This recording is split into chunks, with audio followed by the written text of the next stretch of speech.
is Sunday, 29th of September 1963, and the New York Mets are visiting the Houston Colt 45s. The game you are about to listen to is a reconstruction 62 years after the original game. Information was sourced from several sites and records, including retrosheet.org and sportsreference.com. This broadcast should not be considered a complete or fully accurate historical record. Nevertheless, this is our story of the game. And thank you as always to the team over there in the libraries to bring us the latest edition of the Book Club. Later on today on the station we will be having a look forward towards the World Series taking place in just a few days' time. But for now, the 162 games of the season closes out as you join us here, the New York Mets. It's their 162nd game of the season. Visit the Houston Colt 45s also on their last game, 162 of the season as well. Both teams are locked into their finishing positions in the league. Houston are 9th, 34 games back from the Dodgers in the National. New York Mets 48 back as well. But this is a chance for the teams to go into the postseason on a high with a victory. And it's not just that, it's the rubber match as well from this 3-game series with 1 game apiece for the teams. We'll have a little look back at them shortly as we just look down out onto the field here at Colt Stadium, and we're getting ready to take to the field. Time for the defensive lineups now from the Houston Colt 45s. You left, centre, right, across the top. You're going to have Jim Wynn in left, Ivan Morel in centre, and John Pachorek is going to be in right field, make his major league debut today. Shortstop Glenn Vaughn, and then you Ted Rogers 3-2-1 across the middle. Bob Aspromonte, Joe Morgan, and Rusty Staub are your 3-2-1. Catching is going to be John Bateman, and on the mound is going to be Chris Zachary. And well, we've got a couple of interesting pitcher matchups. It is the last game of the season, but for many this is going to be the first game of 1964 as they look to put a marker in the ground to try and get in the teams that will go through spring training and take the field again March, April next year. Umpires for the game: Paul Pryor is going to be your home plate umpire, and the crew chief Frank Sicori is going to be cover on first. Frank Walsh will be looking at second, and Ken Burkett will be keeping an eye over on third base. Just looking down now, we are getting underway. Timed that quite nicely actually, and as always is myself, Ewan Spence, taking you through the game here from the booth high above Colt Stadium. And well, it'll be the last time I'll be sitting here, certainly at Colt Stadium, but more on that as we get ready to take the game underway. Here your 1, 2, 3 for the Mets is going to be Ed Kranepool, Duke Carmel, and Ron Hunt. Chris Zachary returns for his 8th start of the season here for the Colt 45s. We're getting ready to go underway. The point comes from our home plate umpire there, Paul Pryor, and we are underway. Zachary opens, throws down with a ball as that goes too low on that one there, and the count goes to 1-0. Kranepool just taking a little moment to gather his breath, coming in with a 2.09, relatively low, but looking again, as we said, to make that impression on the start, getting ready for the second pitch. Contact made, goes out towards, and it's comfortably picked up. Joe Morgan at short, and that's underneath the Rusty Star for 1 away there. And Zachary just giving a nod back over to his infield there, and Morgan with the point. Duke Carmel steps in now, earning 240 for the season. Takes the moment now to gather himself and see where we're going now. Zachary gets ready, pitch comes down, that's low as well for ball 1.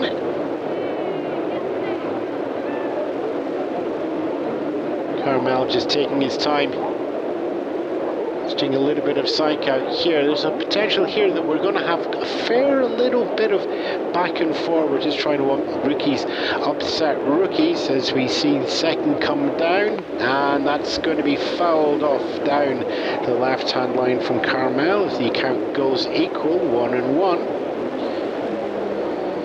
Yep, Carmel, look, he's got a lot of strikeouts on the board. He likes the swing, he likes the contact, but he can sometimes be a little bit eager. As the next pitch comes, that's going to be fouled off once more down the left-hand side. He's going just a little bit early on these ones. So the count goes 1-2. Strikeout being threatened here. Zachary throws down. And that's fouled off once more. We're going to stay at 1-2. Carmel going for the left-hand line. Just trying to sneak that through the gap and push that past third baseman Astrodome.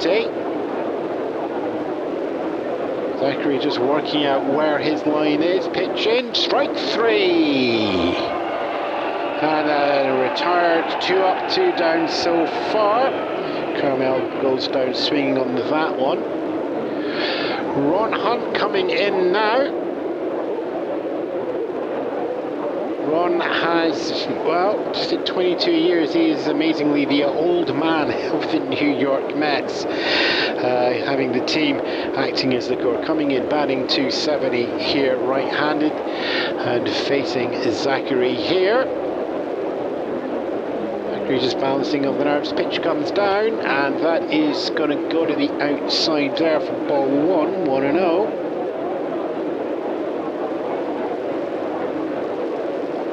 And just taking his time there.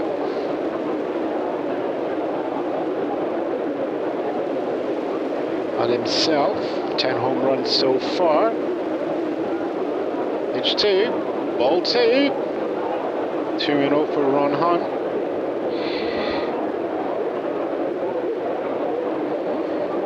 And just another moment taken once more. And the 2-0 comes down, and that goes off the low ankle of Ron Hunt, and it's going to be a hit by pitch, and he's going to take himself up to first base. We have our first base runner. Ron Hunt getting himself up to first. Tim Hartnett is going to step in now. Just like Ron, 10 home runs for the season, but a little bit down on the average at 210. Here at the top of the first. And that's going on the inside as well for ball 1. Comes back again. Zachary just looking to find a way to get settled here.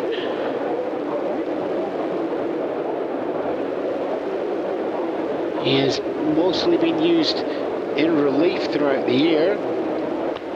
That comes down for ball 2. Goes for the inside low on that one.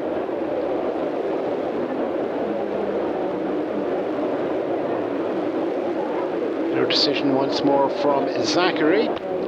Ball 3, trying to work it inside low for the slider, I feel.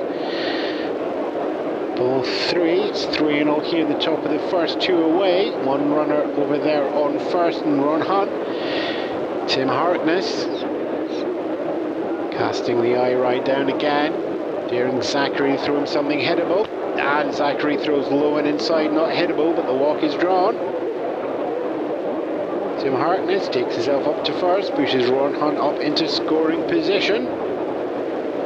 And with that, we are going to welcome Jim Hickman.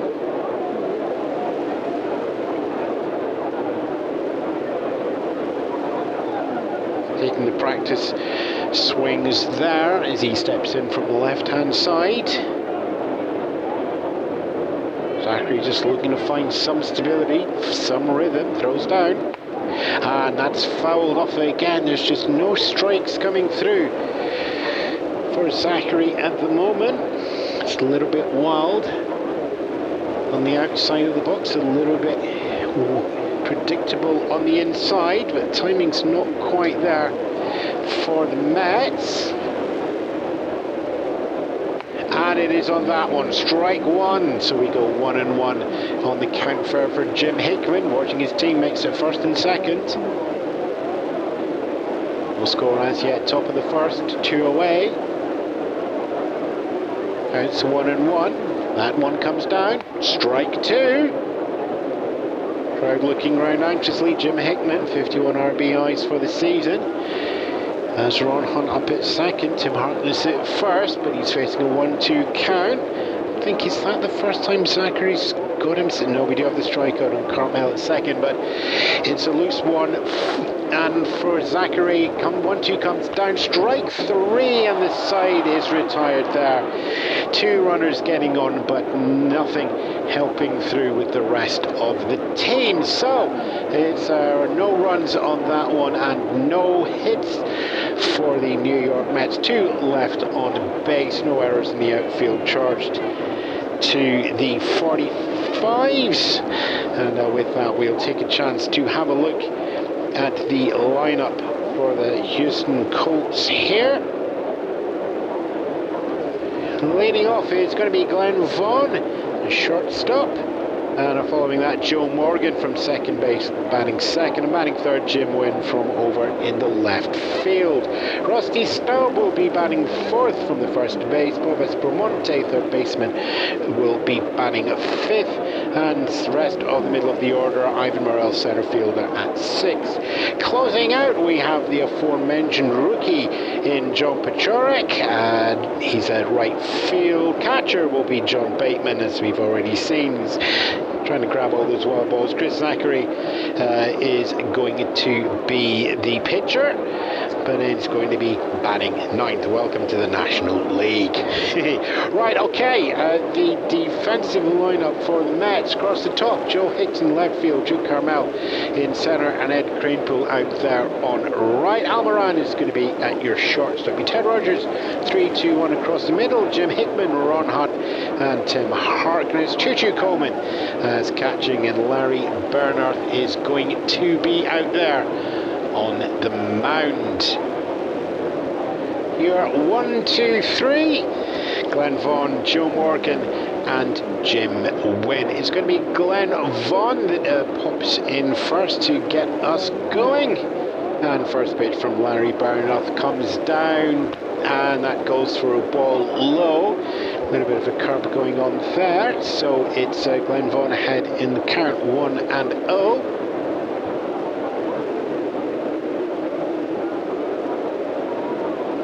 Taken once more. Bernard getting ready to pitch down, and there's ball 2. That's bottom of the zone there as well. And just gathers himself back up. A look round the stands here. It usually in relief starting off the game. It's a new one. Pitch comes down. Strike one. 2-1 there.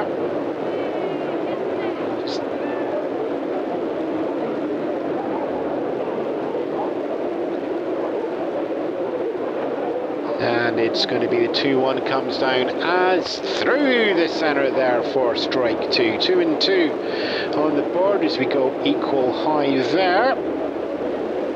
Bernard just working the vertical to find out where they're going, but he's just going to have to be smart.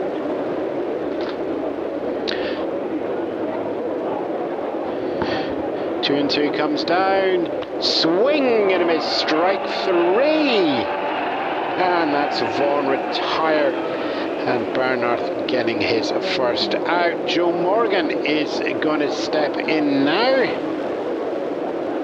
relatively new to the game. As we said, this is a whole bundle of rookies that are coming through and just trying to get themselves onto the radar for the team next year. And Bernard pitching down, Coleman catching, and catches that one there for ball 1. 1-0 for Joe Morgan.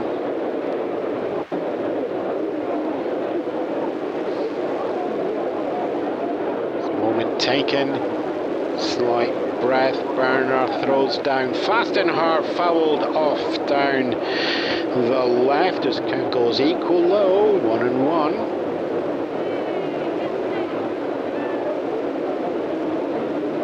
Pryor just passes out the next baseball. Coleman's actually rejected that one and has asked for another one. Bernard picks that one back up. On quick pitch to see that one fouled off by Joe Morgan there. Sneakily getting through there. Morgan is not happy with that one at all. Bernard just putting a little bit of the hustle on. It's just a shaking off whether you're here to play the game there from Pryor behind the plate. So it's a 1-2. That comes down, and that's hit. That is a hit, but it's going long and high. It's a stepping back. Jim Hickman from third base gets the glove up underneath that one there, and that fly ball's caught out there over at third base there. Joe Morgan heading back and joining Glenn Vaughan on the mat on a smartly hit fly ball going out to third base. Jim Wynn is going to be our next batter up now. 2 up, 2 down so far. The 2 base runners that we had for the Mets, they've not been met just yet. Jim Wynn, 243 for the season, and that's going to be a strike one through the center of the zone. Pace, I think, they're coming from Bernard, just catching Wynn unawares. He's looking down. Morgan is still protesting down there in the dugout to the rest of the team, just making himself known. That's going to be an interesting matchup if they return there. And the one of those fouled off there from Jim Wynn, so we're going to take us to 1-1 there. As that's gathered back up again, Larry Bernard now throws down once more, and there's another foul off as that goes opposite field, right hand side that one there. A little bit of clip on it, maybe about 120 feet there. If you're going to head down there, it's 395 feet down the alley.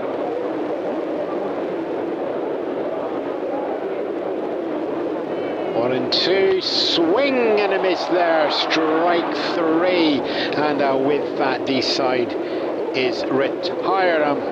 Tight defense from the Mets coming in there. This is side retired is in order. Zeros across the board, no runs on the board, no hits, no errors charged to the Mets. None of the Colts left on base. So we finish off the first inning, and it's a pair of ducks on the board. New York Mets still to score. Houston Colt 45s still to score as well.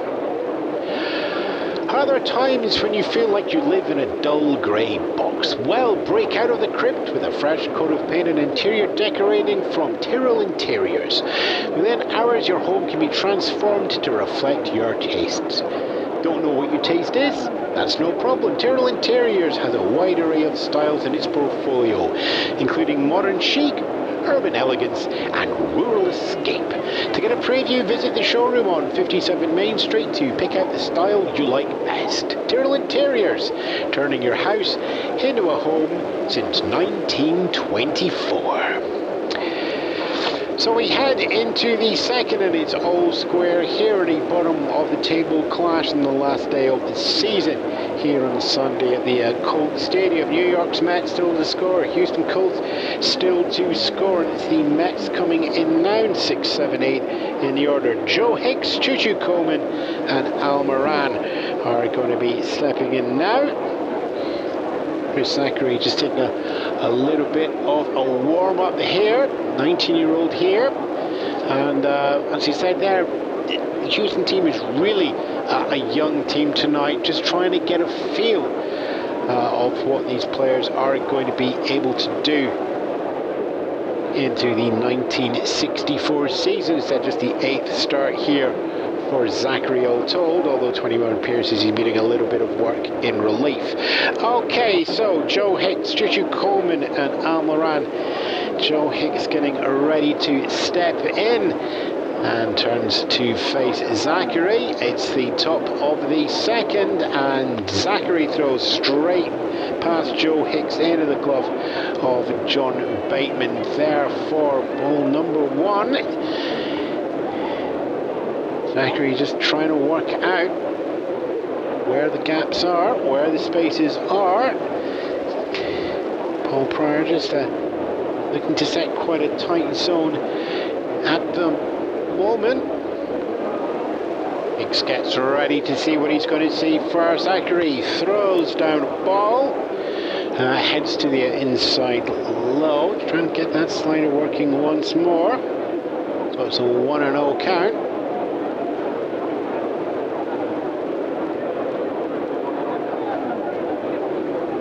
Back to swing taken.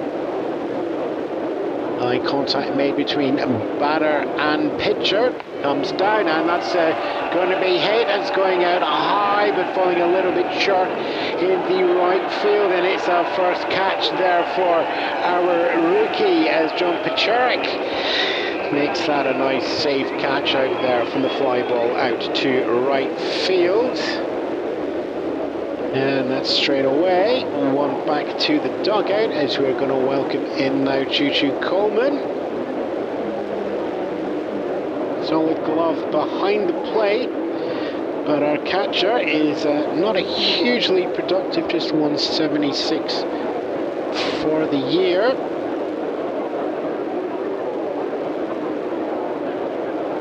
And that goes in for a foul there, high and over the backstop. Chuchu Coleman just taking a number of swings there.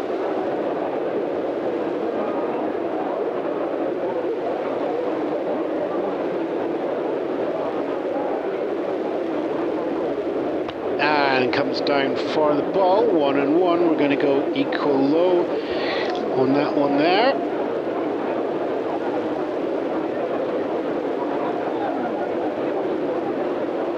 Zachary just bringing the pace in a little bit more this time. Yeah, very much so. Fouled off. Scampering over the top there to take us to 1-2.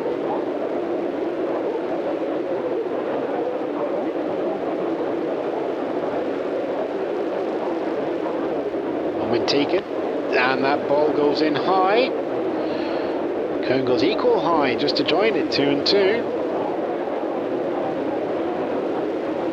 One away so far here in the top of the second. No runs on the board for either team as the Mets are visiting the Colt 45s. And there's another ball comes in, so the count goes full, 3-2. Payoff pitch being considered. Zachary waves that one off. Waving that one off again. He's enjoying the fastball, so he's okay, decision made. Let's see what we're going to get here.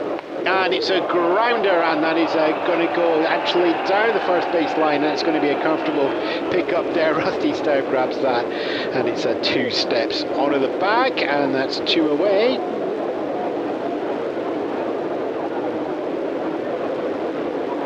And we're going to welcome Al Moran out from shortstop into the box now.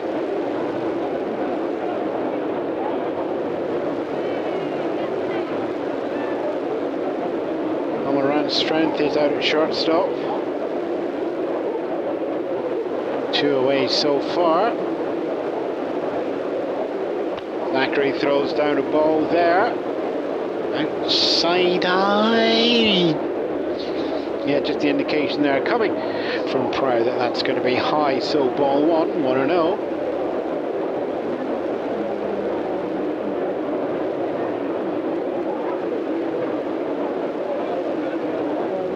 Wind up comes down, pitch, swing and a miss there for strike 1 as we go equal low, 1-1. Shake of the neck there from Moran.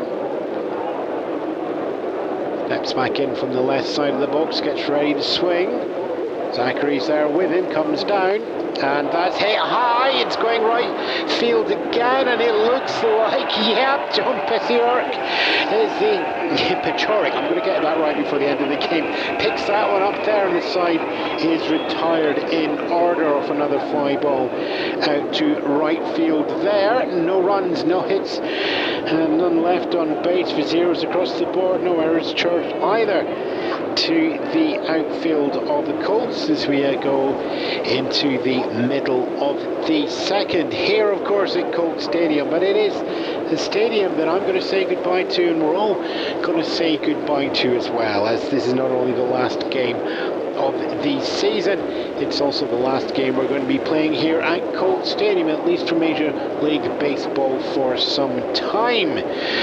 Anybody who has a little look just over the backstop wall will see a little bit of building work going on just now. Ground has been broken on something that's being called the Astrodome, and that's going to be open up next year for the Houston Colt 45s to do a baseball first, as it's going to be the first roofed stadium here at the MLB. And yes, we've read your letters. There's probably going to be a lot of debate. Baseball is the game for outdoors. Why are we playing it underneath? Nobody is quite sure. But there we are. It is a chance for everybody to experience something a little bit new when we get round to the season next year. Both teams, of course, are going to be looking to build up their rosters, and a lot of the kids here are going to be looking to get through. There's speed on the base pass if they can get there, but we got low batting averages all over. I mean, just have looked at, I don't think we've got anybody over 300 on either of the lineups. No, we haven't. We've got a 279. We've got a 279. That's probably the best there, and that's Joe Hicks, who opened up the so your 1, 2, 3 is going to be Rusty Staub, opening of Bob Aspromonte coming there, and rookie Ivan Morel. This will be his second game ever in the majors, and if you think that's going to be fun, batting fourth if we get that far, it's going to be John Pesiorek, and it's going to be major league debut, first chance to hit the ball as we go through here. Larry Bernard stays on the mound. He's going to be facing Rusty Staub to start off, and we start off with a foul ball there, high and over, so it's 0-1. Rusty Staub behind in the count. Bernard still throwing down to Choo Choo Coleman.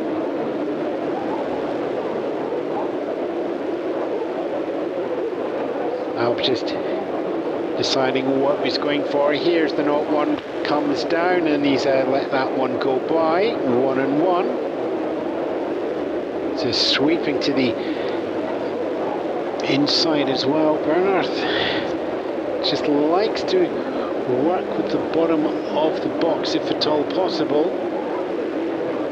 6 starts so far. This is his 7th and a 58 out of relief. So when we're talking about some of their rookies, he's a rookie but not rookie in that. And there's a smartly hit, and that is just going to dribble. I don't even think good contact was made. Tim Harkness picks that up and literally walks over to the base on that one. Staub going away on an unassisted out at first base. Bob Aspromonte coming in now, batting 211 for the season with 8 home runs. No base runners as yet for the Colts. No scores either. Bottom of the second, no runs over as yet. Bob Aspromonte stepping in now to face Larry Bernard. First comes down, and that's going to go for a ball. Straight a little bit too low there. That's Aspromonte just letting that one go past. Said Larry Bernard, used to playing in relief. Colts manager will be taking a chance just to see how he goes as a starter. Ball 2 comes down there.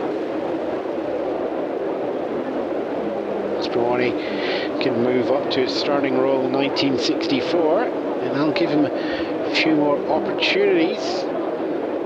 little bit of tension in the shoulders there as he squeezes the ball, gets ready to pitch down once more. And Astrodome watches that one go underneath and is going to draw the walk up to first base. So it's a first base runner for the Colts as Ivan Morel steps in, just his second game.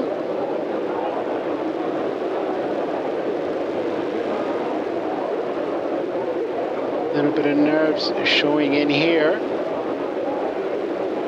That resting on the back shoulder, wobbling just a little touch there. And watches that one goes past for strike one.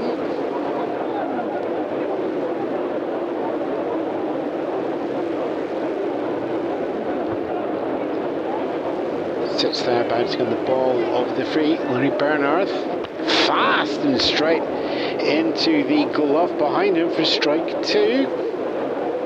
0-2 on the count. That's still seeing on Morel's shoulder. Runner at first, no run scored, one away here in the bottom of the second. And that's going to go in for a ball. Morel watches that one go past again. I don't think that bat's even left the shoulder.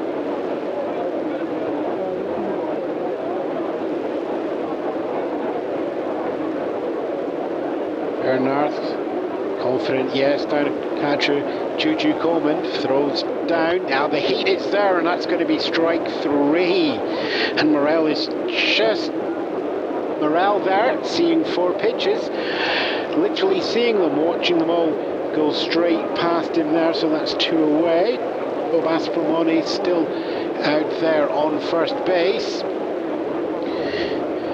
And with that, we welcome in John Pachorek. First time playing in the majors. He's already had two fly-out catches there in right field, but now getting ready to take his first ever major league at bat, facing Larry Bernard. Little nod between the two of them. It's a moment that is going to stay in the memory of Pachorek. Whether that's going to be a good memory or a bad memory, hits that foul. It's going to be a bundle of first here. First contact made, and it goes pull down the right hand side.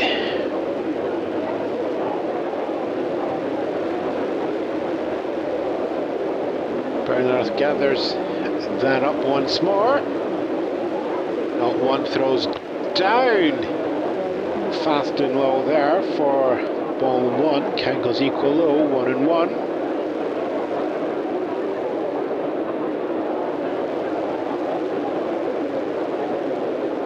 Bouncing the shoulder once more of the bat. Quite a high stance from Pachorek. Comes down, check swing there. There's a appeal to the umpire, and it's not been given. So let's take that as ball two, 2-1.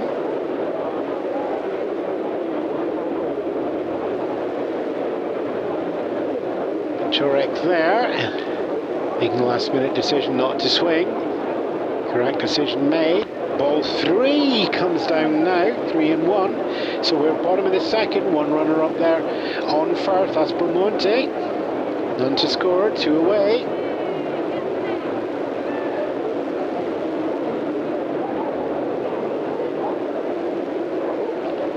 Bernard pitches, ball four, and that is going to be another walk drawn.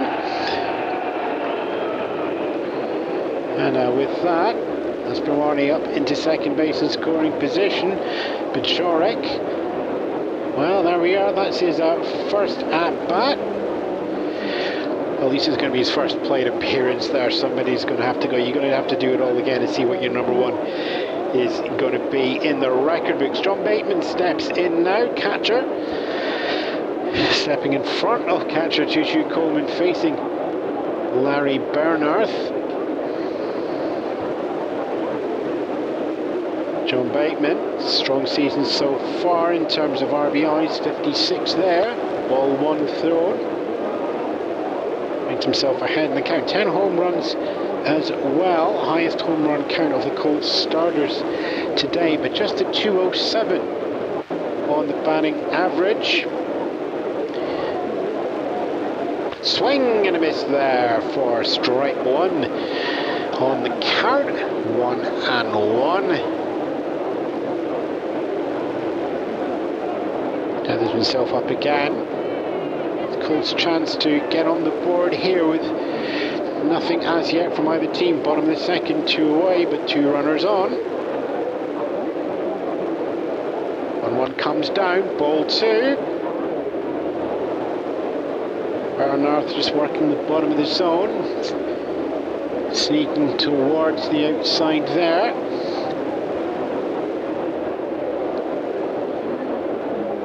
One more down from Bernard, ball 3, as that change-up just drops right out of the zone there. 3-1.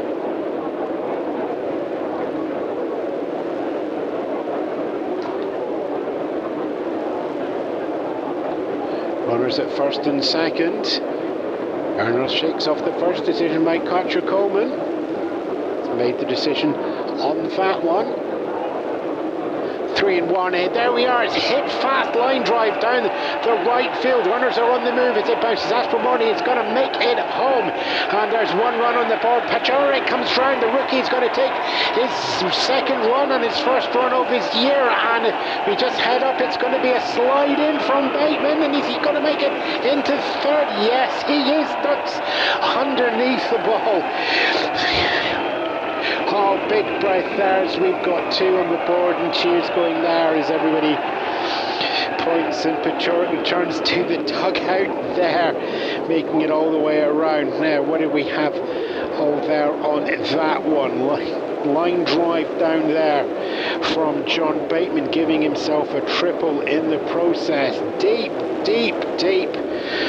down the right field line. Ed Cranepool having to watch that bounce off the wall before picking it up, doing the long throw over to third base. Jim Hickman just drawing off very slightly off the bag. Just Chris Zachary's coming in as pitcher. And ball 1 goes into the pitcher as well. So yeah, Aspromoni making a home on that previous play. There was 1 run. John Pachorek making it around 3 bases as well in that moment, so that's his second run, and John Bateman himself taking a triple there, and that's fouled off there as we have our pitcher for the first time in the evening. Larry Bernard is doing the hurling, Chris Zachary is doing the put the bit of wood in the way. It's a 1-1 count.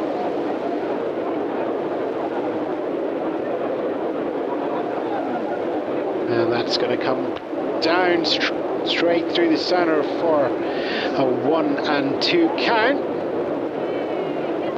1-2 comes fouled off there and down shallow into the Mets dugout there.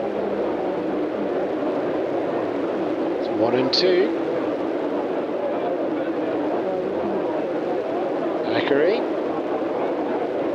Zeros across the board in the batting lineup.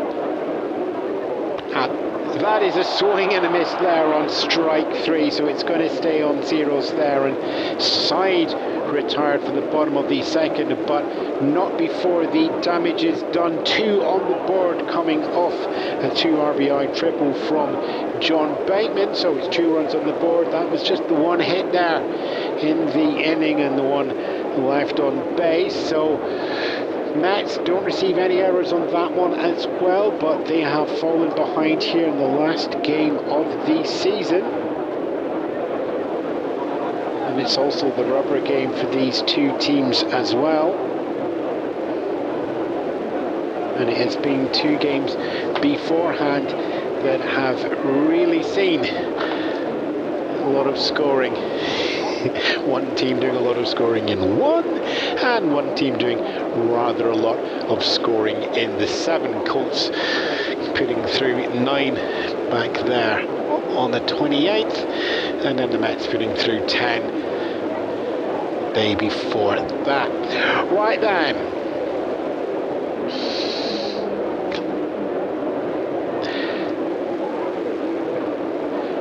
are there are times when you feel like you live in a dull grey box? Well, break out of the crypt with a fresh coat of paint and interior decorating services from Tyrrell Interiors.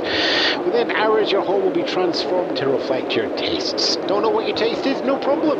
Tyrrell Interiors have a wide range of styles in its portfolio, including modern chic, urban elegance and rural escapes. To get a preview, visit the showroom on 57 Main Street to pick out the style you like best. Tyrrell Interiors, turning your house into a home since 1924.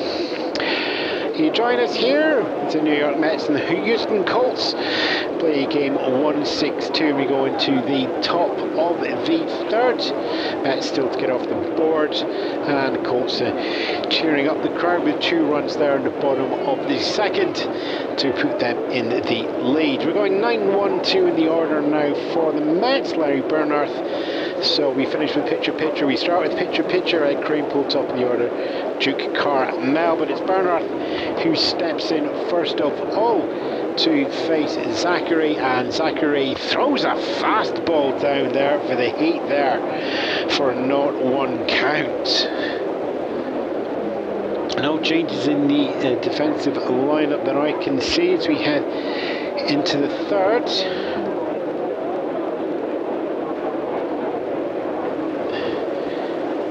And Zachary picks that up, throws that down once more, strike 2.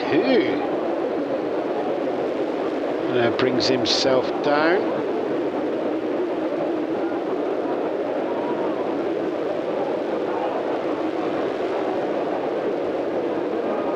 And down once more, then we're going to get a ball on that one, so we're going to go 1-2 for Larry Bernhardt. That's pitcher is batting a 1-4-3 with a solitary RBI, so we got the lead off here, so no RBI potential. And the pitch is contact is made there, and that is going high around the left field. Jim Wynn is going to have to run back and pick that up. First base pass. Wynn throws in. Vaughn cuts that off at shortstop as Bernhardt passes second, goes in and slides in the third there underneath Bob Aspromonte. That the ball was never going to make that there in time. Just a little awkward bounce or 2 for Jim Wynn out there in the left field corner. And then making the decision actually to throw the cutoff rather than direct down to Aspromonte there at third base. And that's probably given Bernhardt just a few more feet to slide in there. And we lead off a runner for the New Mets. Gets themselves down there to third base, and we're back to the top of the order, so Ed Kranepool's going to fancy his chances here to do a little bit of damage. No outsides yet. Runner at third. There's a couple of options here for Kranepool, because Zachary throws down that pitch and it is going to go low in the zone. He's just trying to find the bottom of the zone but not quite finding it yet. Count goes 1-0. Takes a moment to gather himself once more. Zachary's doing a lot of disengagements. He's just not looking comfortable there. Steps back in. Pitch comes down. Contact made there, and that's going to go past Joe Morgan and out into the right field. There's going to be one of the runs comes home after that triple. Bernhardt makes it 1 run on the board for the Mets. And Kranepool gets himself an RBI single and cuts the lead from 2 down to 1 as the Mets get themselves onto the scoreboard. But Duke Carmel stepping in now, struck out in the first inning. Now has a teammate sitting out there on first. And first one comes down for a ball. Zachary just looking to, still trying to get that bottom of the zone worked out. Paul Pryor keeping it tight down there.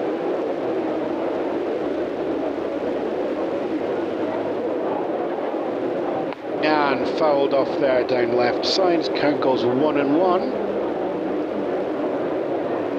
Carmel, 18 RBIs on the board for the season. Runner at first, and take a mighty swing to go anything there. Mighty swing there, it's not going further than the dugout for a 1-2. Settles back in. A little bit of bounce there. Zachary throws that to the inside, 2-2.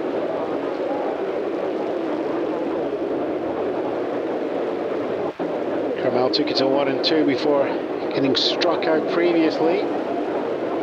Runner at first. Mets cut the deficit. Mets 1, Colts 2.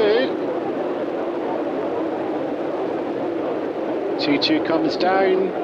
Swing and a miss there for second strikeout for Carmel, and the second strikeout for Zachary.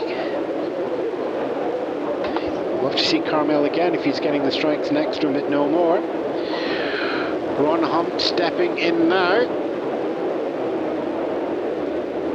Hit by pitch previously.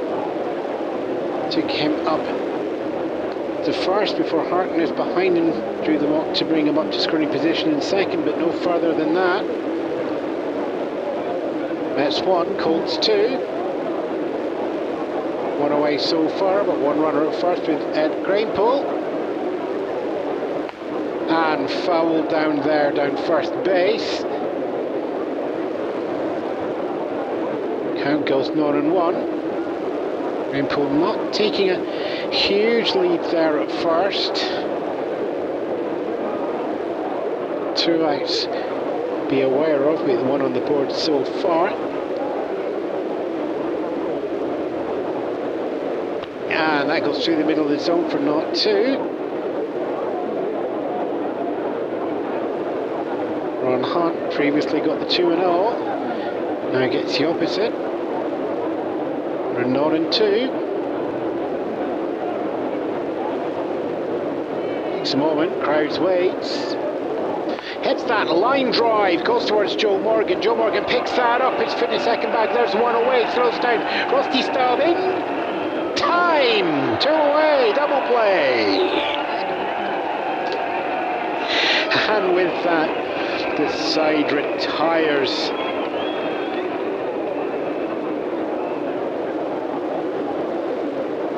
One run going onto the board for the Mets, coming from 2 hits.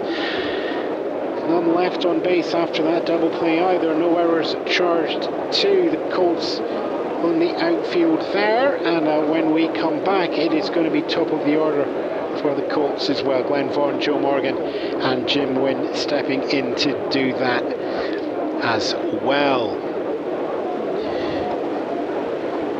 So yeah, as we said there, the Astrodome next door is getting built just now, and we have had a lot of talk on everybody on what exactly it's going to be like playing under a great big dome. Are there going to be shadows everywhere? Are there going to be grids on the ground?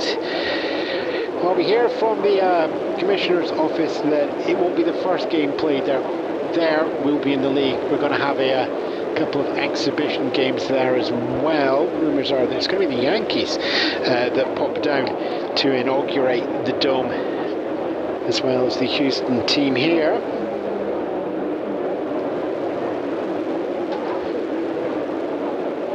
Of course, which players are going to be in that? There's a whole bundle of players here who will be hoping that they can get into that lineup. Somebody is going to have the first swing, the first hit, the first contact, the first run, the first home run from underneath the dome.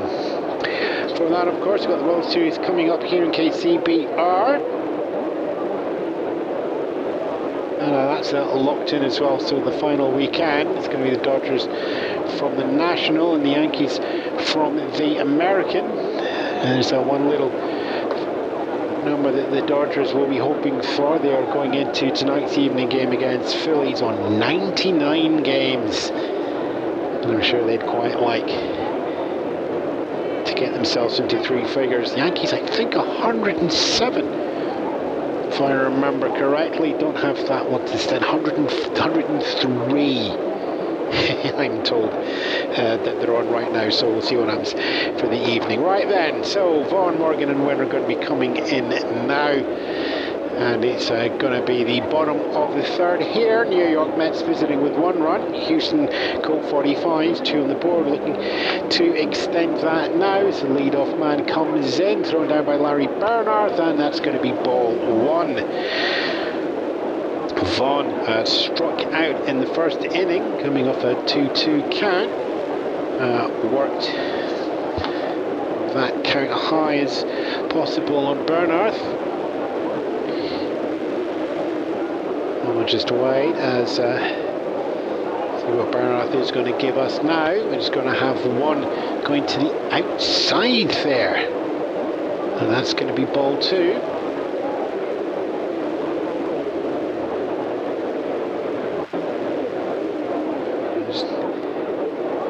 Waiting to see the 2-0, just snicked there off the bat and into the glove.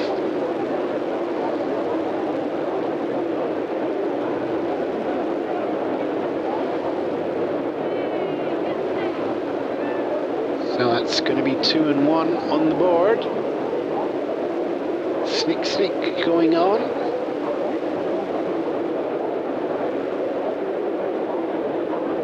And pitch foul over the backstop there. Takes us to equal high, 2-2.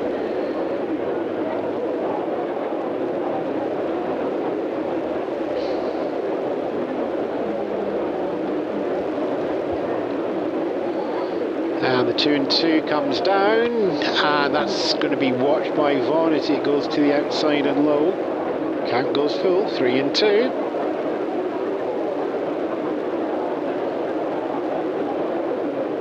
Back in there, no runners as yet. 2-1 to the Colts, none on the base runners, none on land. That's going to be struck out after a little bit of a pause there from our umpire. Vaughan not particularly happy. 5th strikeout though for Bernhardt. And stepping in now is Joe Morgan. A little bit of an angry at bat previously. Bernhardt not given a lot of time to settle on the pitch coming through, and he stepped right back out of the batter's box. He's gonna just trying to play the tempo games here. 2:61 coming into the game. Steps back in. Bernhardt throws down fast. Grudge coming on, 1-0 on the ball. Morgan just shaking his head, not happy with that at all. The baseball has no memory. Morgan needs to put that previous at-bat out of his mind and focus on what's going to be coming down the line now. It's going to be fouled. Pulled down left-hand line. Count goes equal low, 1-1.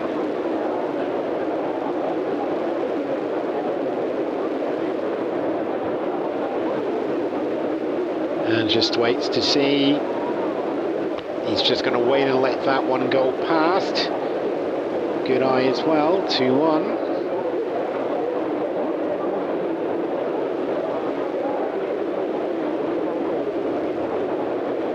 Morgan steps back in.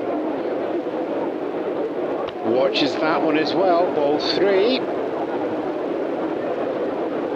Bernhardt keeping them all low. Trying to go for the grounder.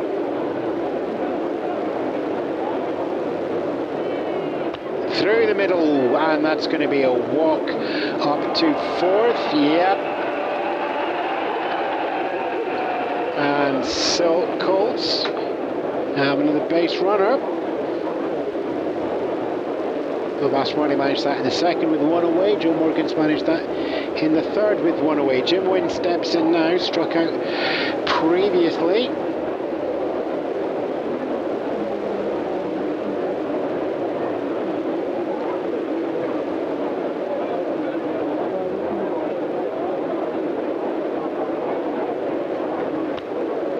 That's going to be ball one. And takes himself ahead in the count. Checking Bernard closely once more.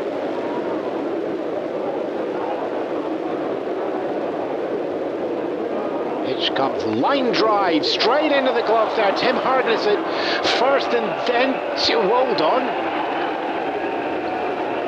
That's 2 outs being called. The line drive goes down. Tim Harkness picks that up. It looks like it was in foul territory. Gets his foot on the bag for a caught steal. Two away there. Great. Have fun with your double play there. Let's just put that down as 3 unassisted in foul territory on one bit of the card and a caught steal, 3 on the others. Well, 3 went into the batter's box, 3 outs after getting on there. That's a fun end to the inning there. Anyway, what's on the board? No runs off that one there. No hits either, with Morgan getting on base with the walk. No errors charged to the other team as well. So walk is drawn. Scrappy going on there. As I said, line drive straight into the glove of Harkness at first. Fair enough, and Harkness getting the foot back on the bag before Morgan made it back. Unassisted double play. Fancy that. Are there times when you feel like you live in a dull grey box? Well, break out of the crypt with a fresh coat of paint and interior decorating services from Tyrrell Interiors. Within hours, your home will be transformed to reflect your tastes. And if you don't know what your tastes are, no problem.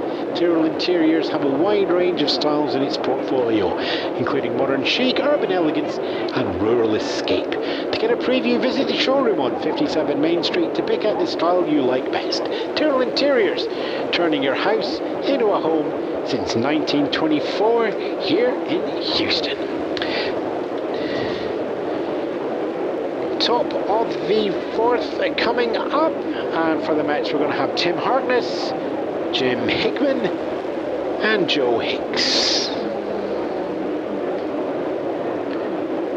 And we are just going to pause here for station identification.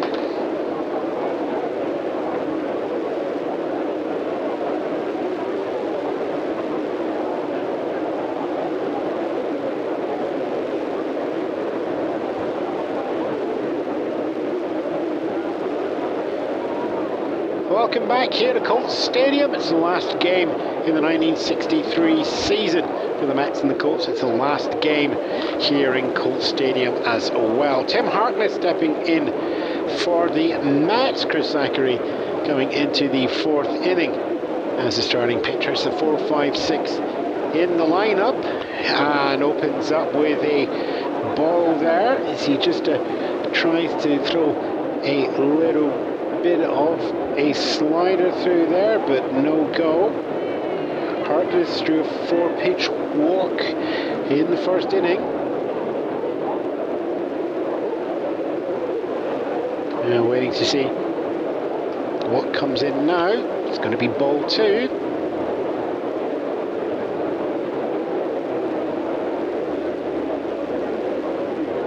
Harkness 210 for the season.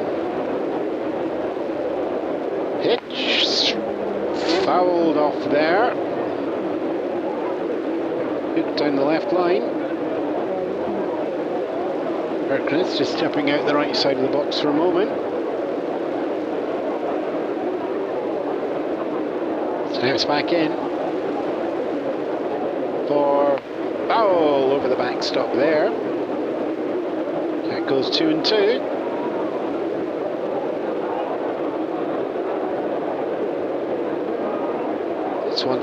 And that's contact made, and it looked like he was going to go straight for Morgan, but it's underneath there, goes out for a line drive single. Harkness brings himself, and it's the first lead-off batter to get on base of either teams there. Jim Hickman comes in now.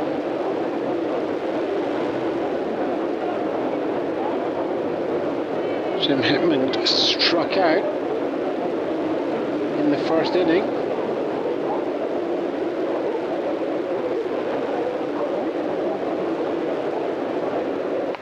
And fouls that one over, not in one.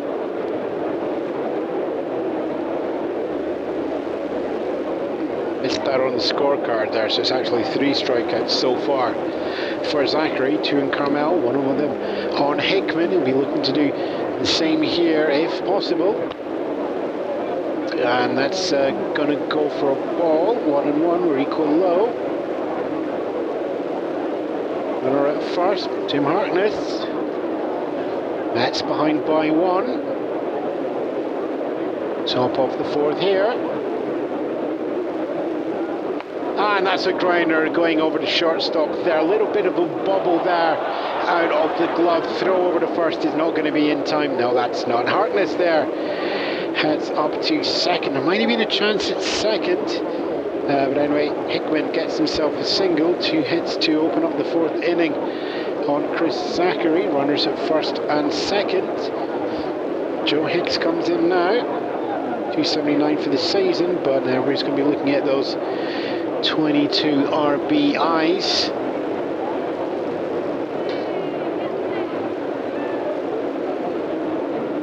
Runners at first and second. Ball 1 there, sliding to the inside.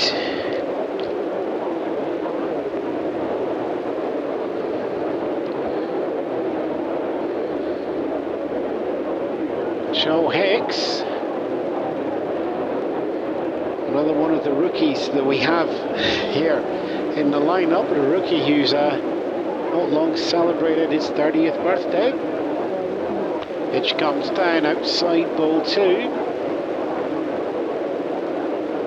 Late start in the majors there for Hicks. Will just be looking to stay in the big show in a 1964. And watches that one go past. It's high in the outside. It's ball 3.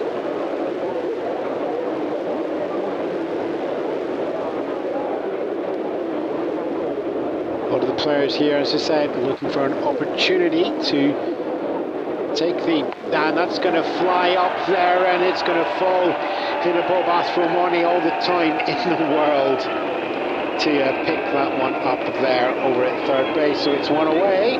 Runners stay where they are at first and second. Harness is second. Hickman at first. Going to welcome in Choo-Choo Coleman now. Run out at first base in the second inning.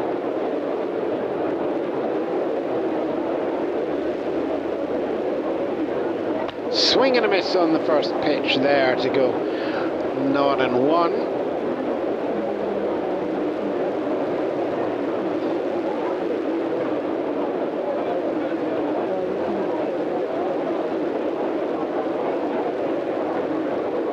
Zachary there, goes towards Bateman, and that's the ball coming down there for 1-1, equal low.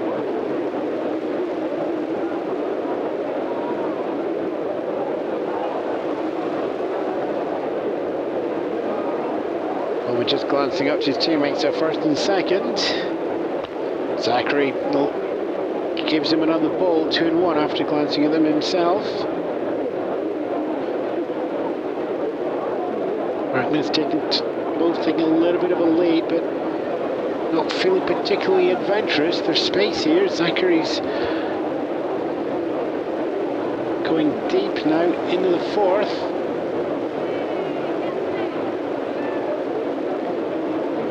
Now she'll be getting there. Ball 3 comes down.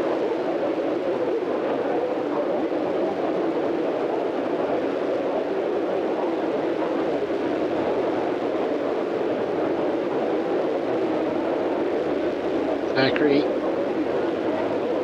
still does not feel at all comfortable relying on the outfield. That's hit high, and that's going to go around over centre field. It's going to go over the head, and it's not going to be caught by Glenn Vaughan running back there at shortstop, and that is going to bring Harkness home from second, and Hickman over to third there as well. So game is tied. Coleman there getting an RBI single, taking us to 2 runs apiece.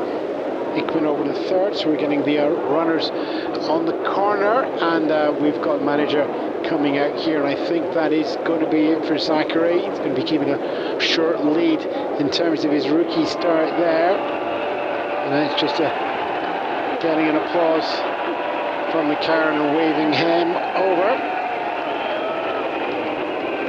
That will be Zachary's season.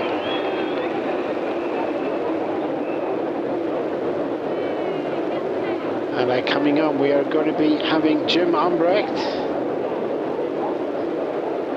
He's taking a few warm-up pitches going through.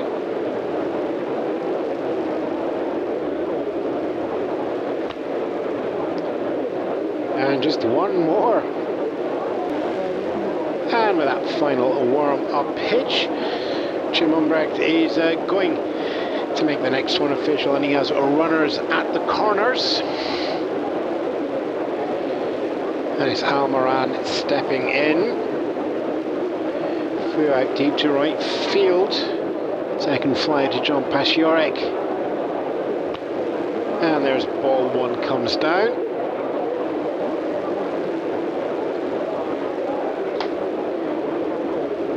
And settles back once more.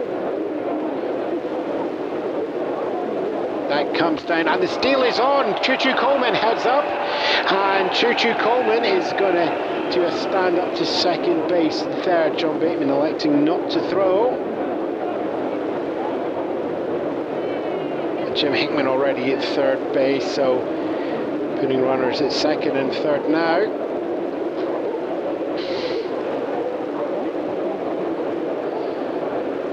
And that's going to come for a 1-1 count.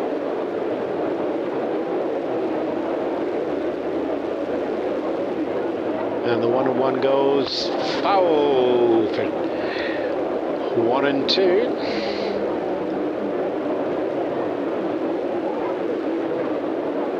Amaran taking another moment.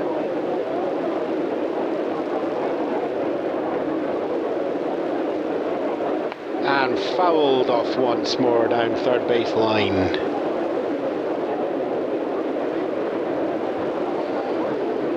Runners at second and third. Tied game, 2 apiece here. Mets visiting Houston. And that swing and a miss strikeout looking there for Jim Umbrecht's first strikeout of the game, second out of the inning.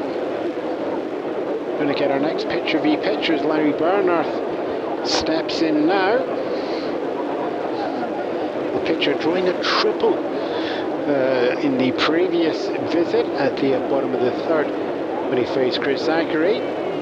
Different ends of the experience spectrum now. Jim Umbrecht is going to be who he faces.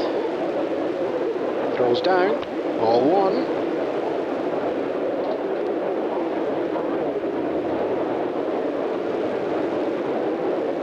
Comes back again, Jim Umbrecht. Working this one fast. There's ball two. Asking for the same ball back again. It's a 2-0. Bernhardt with a 143 on the season. And fouls that one off. Takes us to 2-1.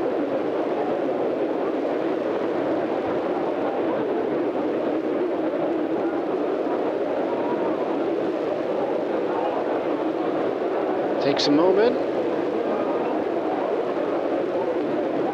Larry Bernard gets ready to swing. Contact made. Goes down left field towards Jim Wynn. Jim Hickman on the move from third. There's one over the base. You see Joe Coleman just passes it round there. There's going to be one more score. Long throw is Bernard. Goes from second. Tries to make third. Does the slide in. Goes underneath the arm. And it's a bad throw from Jim Wynn. And it's going to go wide and down the alley towards the dugout there. Stays fair though. And Bernard is gonna leans over to score, crediting it as a single, and then an advance over to third on an E7, but it's also 2 RBIs as well. Jim Hickman making a home to make it run number 3. Choo Choo Coleman making it run number 4. And so there's a 2 away with a runner on third. Jim Umbrak not happy with his arm on that one there.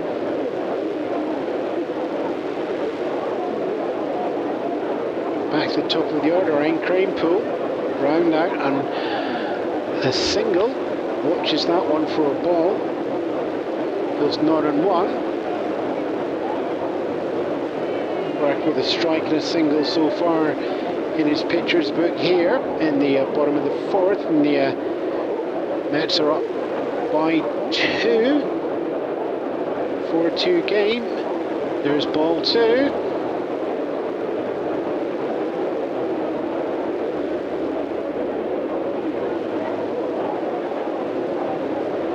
And it's away here for Nax. This is the Colt Stadium goes a little bit quieter there, and that's contact, goes over ground, picked up by Stow underneath Arjun Verbeck, runs over to the back there's pitcher and gets the out, and side is finally retired on that one there, but not before a hefty 4th inning. Sees the Mets take the lead on that one. 3 runs coming off 4 hits. And 1 left on base. Larry Bernard stranded over there on third. 1 hour charged to the Colts. There's a long throw from Jim Wynn back down to third to try and throw out Bernard. That was off target. Yeah, and with that, we'll head towards the bottom of the 4th with the Houston Colts 2 runs back and looking to get back into this game, final game of the season here at Colts Stadium. Are there times when you feel like you live in a dull grey box? Well, break out of the crypt with a fresh coat of paint and interior decorating services from Tyrrell Interiors. Within hours, your home will be transformed to reflect your tastes. Don't know what your tastes are? No problem. Tyrrell Interiors have a wide range of styles in the portfolio, including modern chic, urban elegance, and rural escape. To get a preview, visit your showroom on 57 Main Street to pick out the style you like best. Tyrrell Interiors, turning your house into a home since 1924.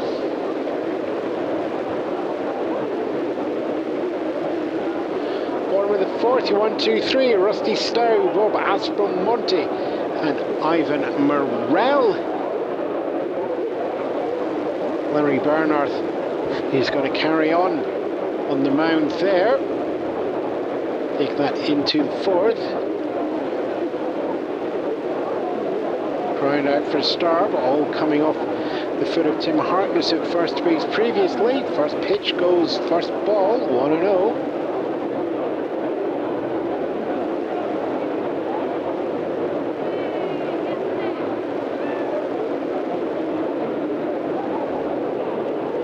Stab takes that.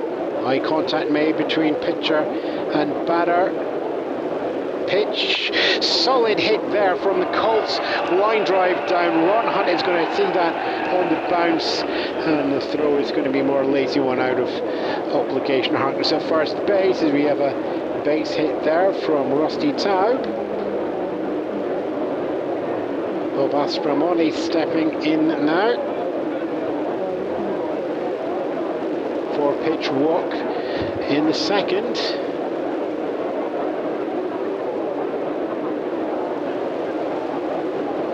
Sees the pitch.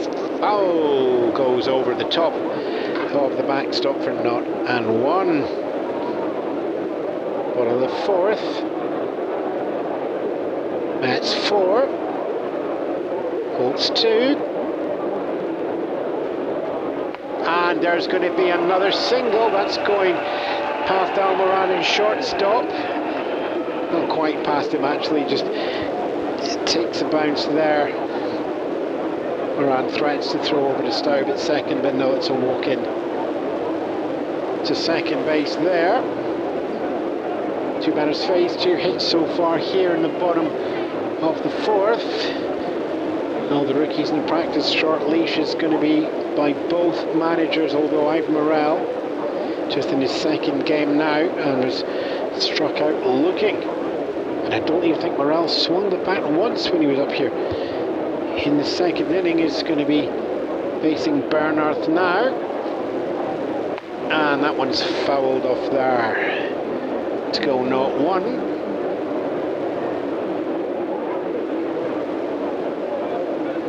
Larry Bernhardt is playing a little bit at the bottom of the zone. 5 strikeouts so far over 3 2/3 innings. Ball 1 there. Sinks through the zone for a little bit of a curve.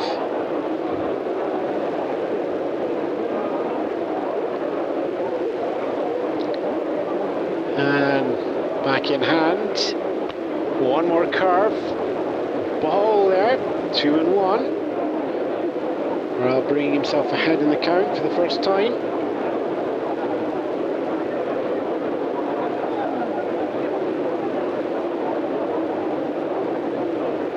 Pitch watches that one, ball 3. Runners at first and second so far. Houston down by 2 here in the bottom of the 4th.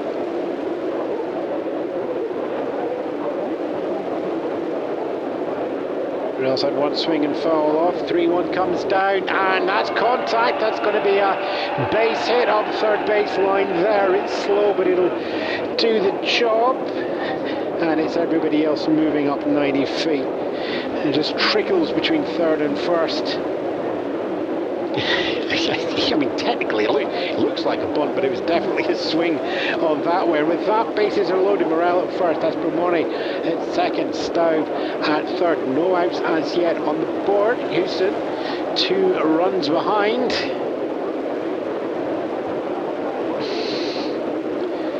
And into that we are going to welcome our rookie, John Pachorek. Trill walk in his first appearance, so still looking for an at-bat.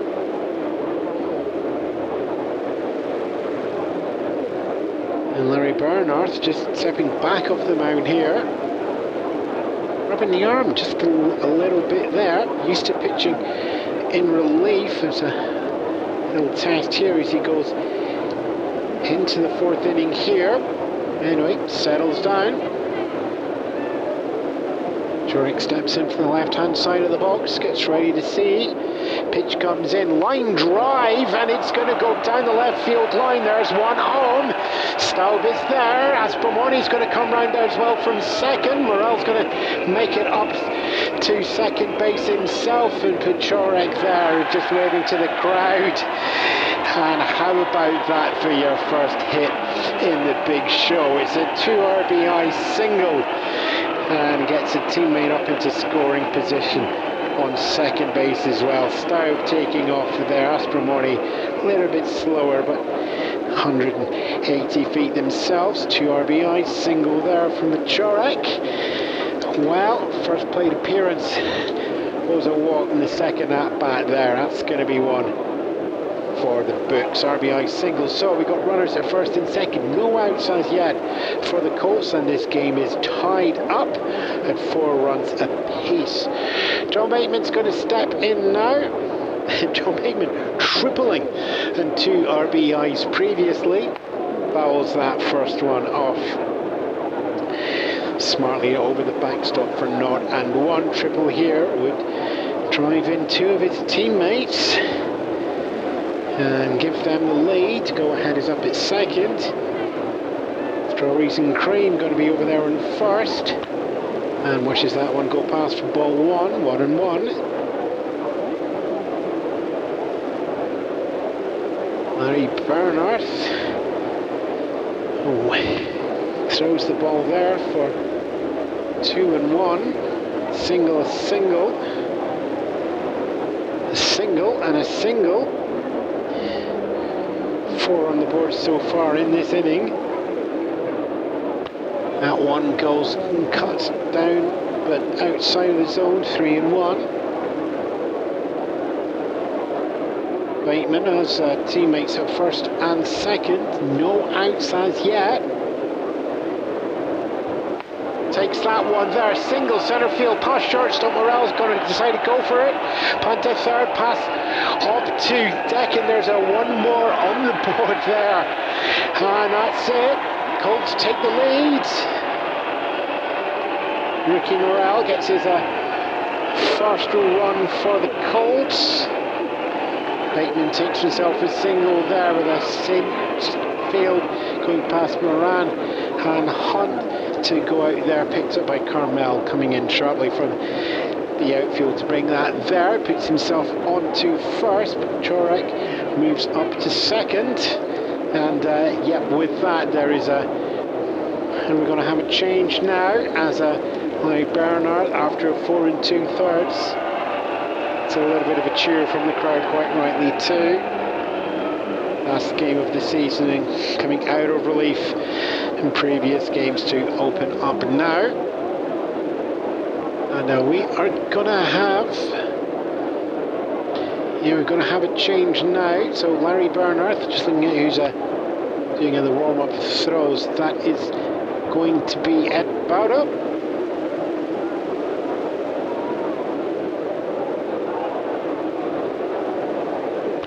He's taking his Juju Coleman, just giving a little bit of, let's try and find all 4 corners of the box, or at least the way that our catcher sees them.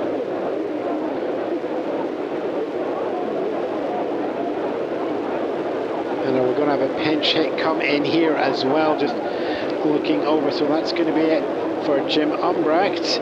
And we're going to bring in Al Spangler.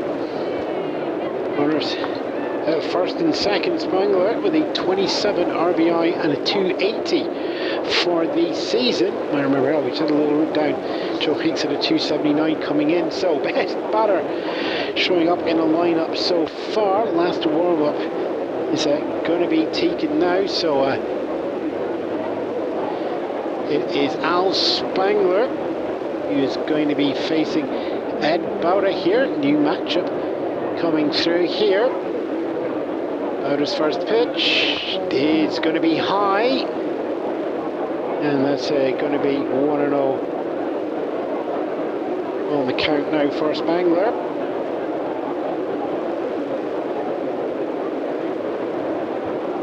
Next pitch, fouled off from high in the zone, goes over the back. 1-1.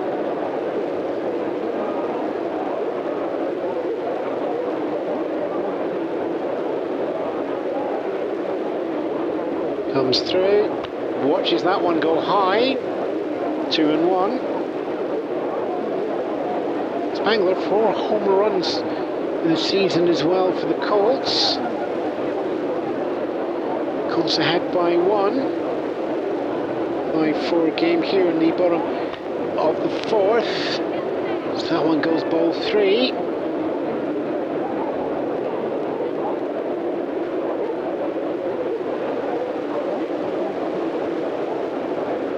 Spangler waits for the moment. There he goes, and that is going to be a single through shortstop. Bounces in front of Al Moran, and he's just taking a look. Where do I throw? He's just going to leave that one there, as we're going to get a bases loaded situation. Al Moran thinking underhand throw to second. Leave Pachorik at third to try and make it home, and instead just freezes the play here. Al Spangler gets a single. Pachorik at third. Bateman at second, Spangler at first, bases loaded, and it is not Vaughan coming in. We've got a pitch hit coming in, so it's going to be Heat Runnels coming in for Glenn Vaughan. Runnels 253 and 22 RBI so far.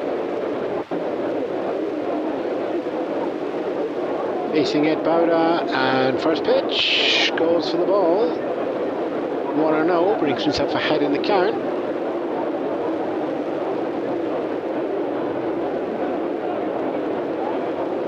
Runnels also just 2 home runs, so I don't think there's a big one here.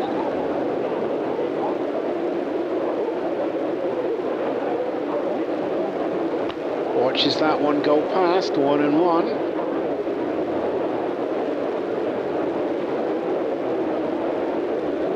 Bases loaded, 1-1, and that's hit high. It's going out to the right field. Ed Kranepool is going to get underneath that, and the runners go. Pechoric is going to head in from third base if he can. He's going to be over the line and in time.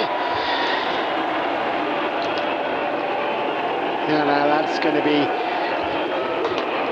everybody else is going to hold up there, but Pechoric from bases loaded makes it home from third. Second foot on home plate there as he gets 2 for a first day in the majors. Bateman is going to hold himself at second, and Spangler at first. Sack fly there for Heat Runnels. That's only the first out of the inning. 6 hits on the trot broken up there, but a sack fly brings 1 more home. 4 on the board so far. 1 away as we welcome in Joe Morgan facing Ed Bauda for the first time, and it's going to go for a ball just to the outside high, I think, on that one.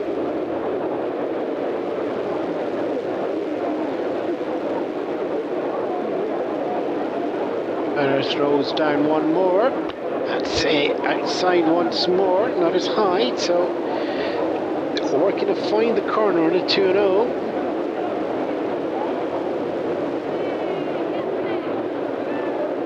Shakes that one off from Choo-Choo Coleman. Throwing this one, and that's strike foul. And that's going, not sure, but we got a 2-1 going. Runners at first and second. 1 away with Houston 6, Mets 4. And that's going to be watched strike through the outside. I wonder if Bauda's finding it now. Morgan not quite sure on that one. And comes in, and strike 3. That one is swung on and missed by Joe Morgan. So there we are. After all those hits on the trot, we've got 2 away. And Jim Wynn, 9th batter, into the box for the Colts. He's got runners at first and second. John Bateman in scoring position up there. Goes behind for a ball. Ahead in the count once more. Bauda's just making that time for going through. And that goes strike 1. And that's the outside there. Bauda finally finding that one there.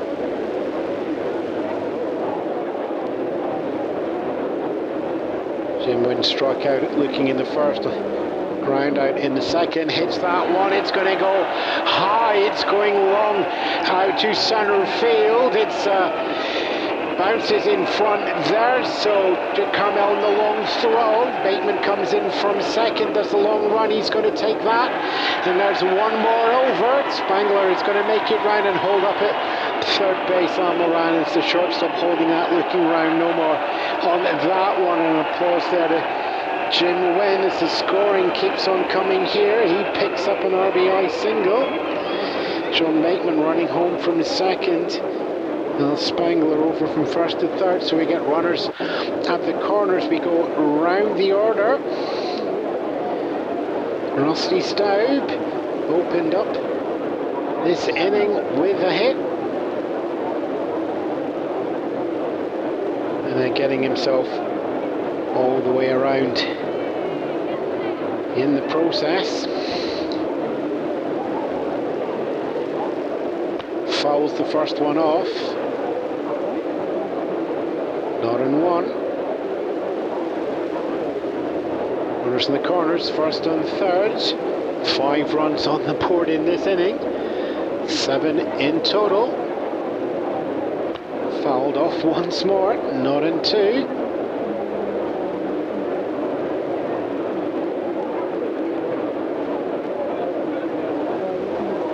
Staub behind. Runners at the corners looking to carry on a strong inning. 5 on the board for the Colts.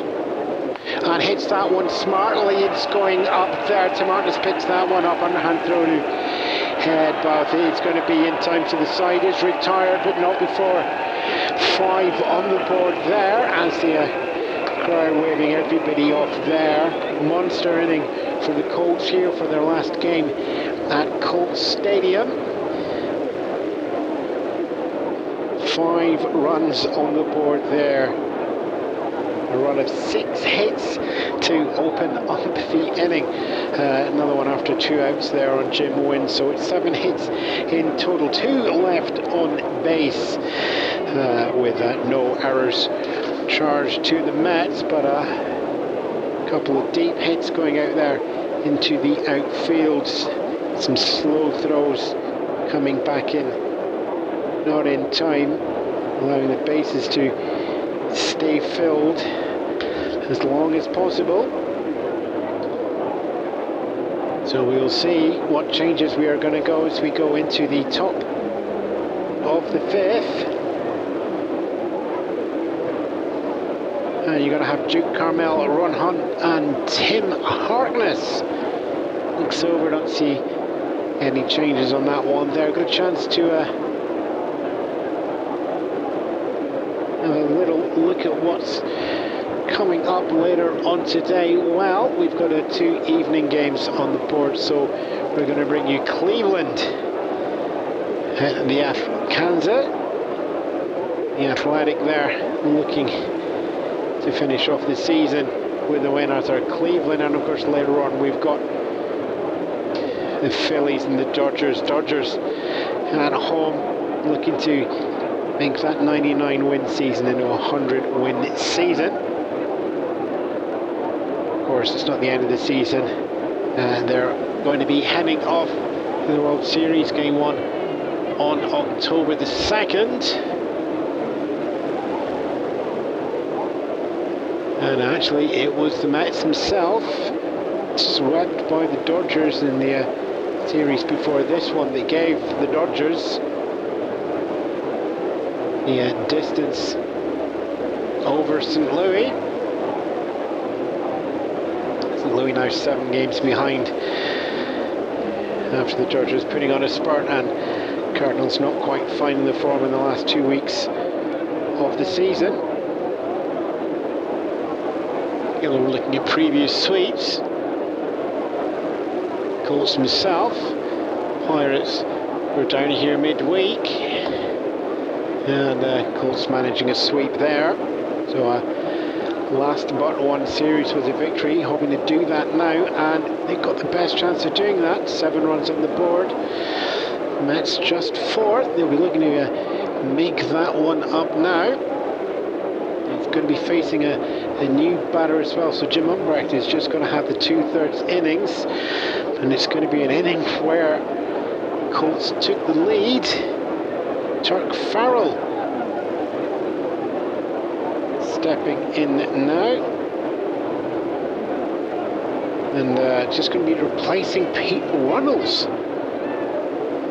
in the batting order. So we're going to have some fun and games. Yeah, Bob Lills is coming in to play shortstop now. Al Spangler just doing the pinch hit duties. Bob Lillis, there's another I in that name there. Right then, 1, 2, 3, Duke Carmel, Ron Hunt, Tim Hartness. Carmel is going up. 2 strikeouts facing Chris Zachary. See if he gets any difference now. Jack Farrell taking those warm-up pitches.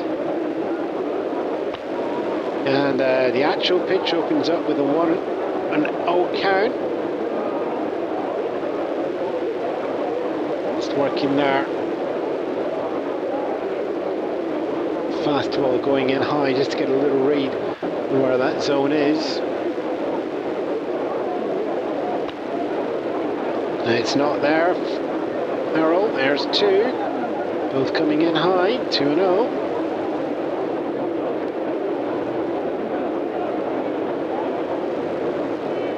And that dives low on a curveball, but it's too low there, so we're going to go 3-0.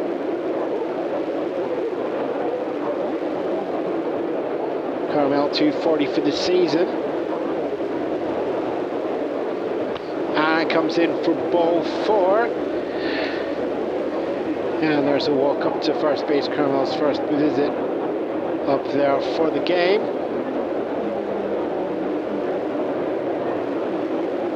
Ron Hunt stepping in now. Hit by pitch, opened up and got him on base before in the first. Ground out in the third.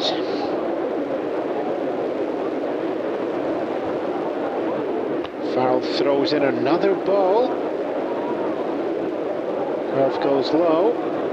He's trying to establish what Paul Pryor's going to give him as a home plate umpire. Fastball high. 2-0. John Bateman catcher just doing a little wiggle of the hand there. I wonder if he just thinks it's close. 2-0.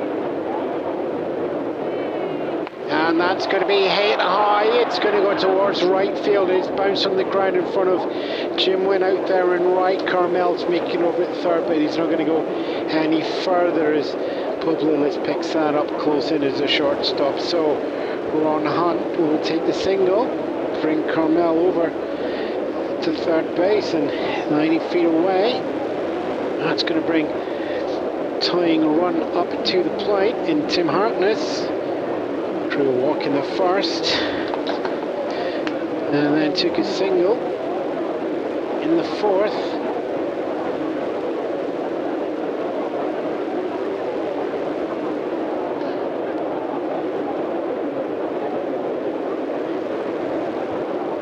And that's another ball, comes in high from Turk Farrell.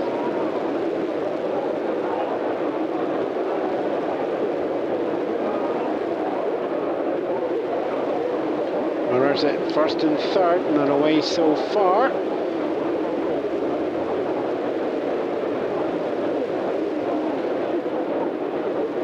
That's 4, Colt 7. And that's going to be fouled off there. Goes high and over the back stand.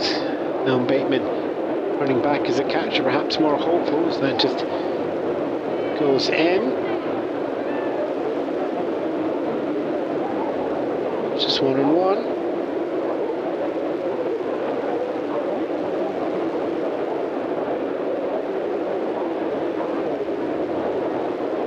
Farrell throws in low and outside this time, but low and low, not low and outside. 1-2 on the count. 1-2, are we calling that good on the low outside? We are calling that good and low on the outside, yep. 1-2. Do hope the commentary booth is higher up next year. Fastball high and inside there. 2-2. Now on the count.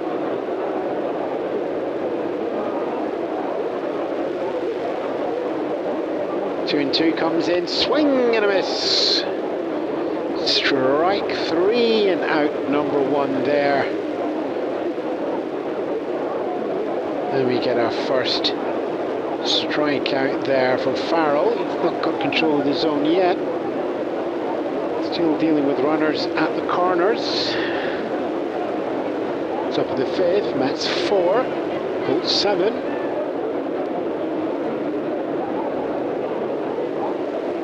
Jim Hickman stepping in now. Strikeout and singles so far. And takes ball one.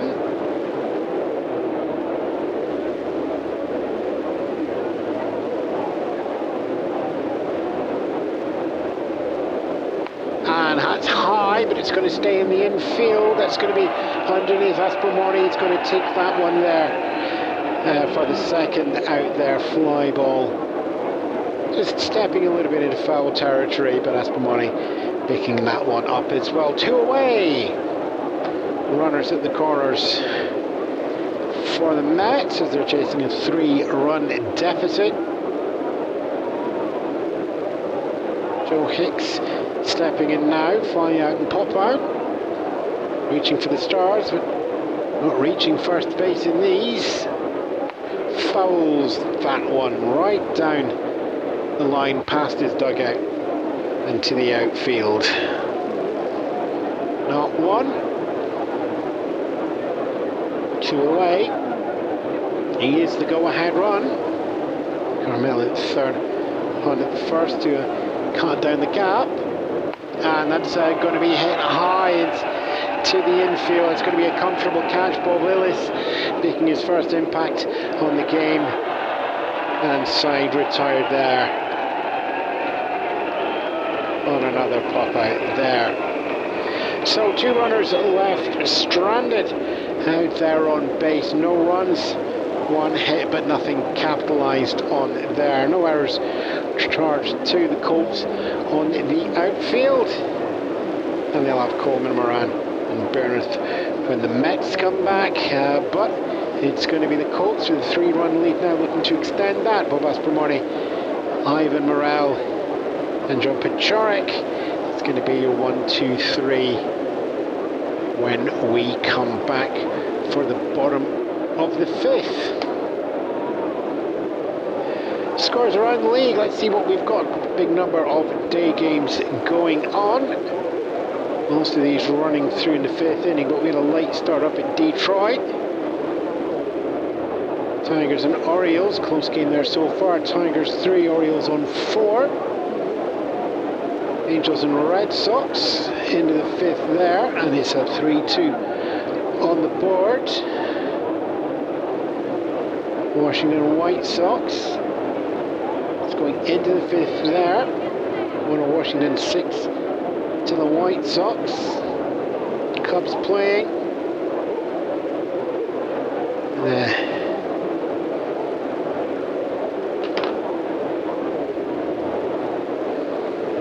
Just waiting to see that one come through. Just got a little wave off. That's going to be Milwaukee Braves, and nothing on the board for them. Cubs up 2 in Milwaukee for that one there. Minnesota out there in the Bronx, and it's tied 2 runs apiece there for the Twins and the Yankees.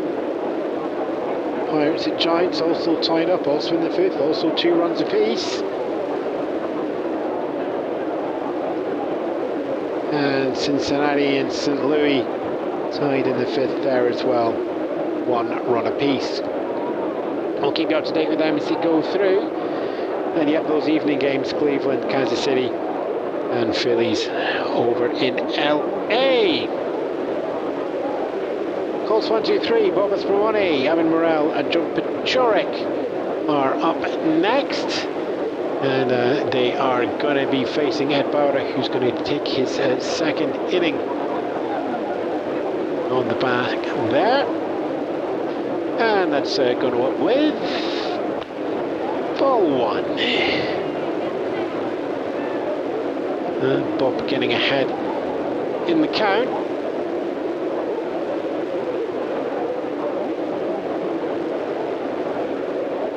It's a young infield, young average all over, but as a 25-year-old, Astromoney's probably closest veteran that this game has to a captain for the Colts. Manning third base quite comfortably as he takes ball 2 there. Strong performance at third base, 48 RBIs as well from the box. Lead off batter here in the bottom of the 5th. And fouls that one off and over. Takes it to 2-1.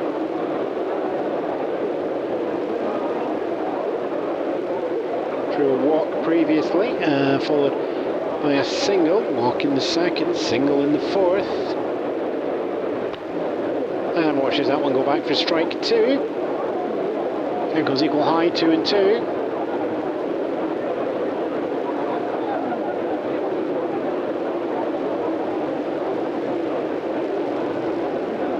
Pitch comes down.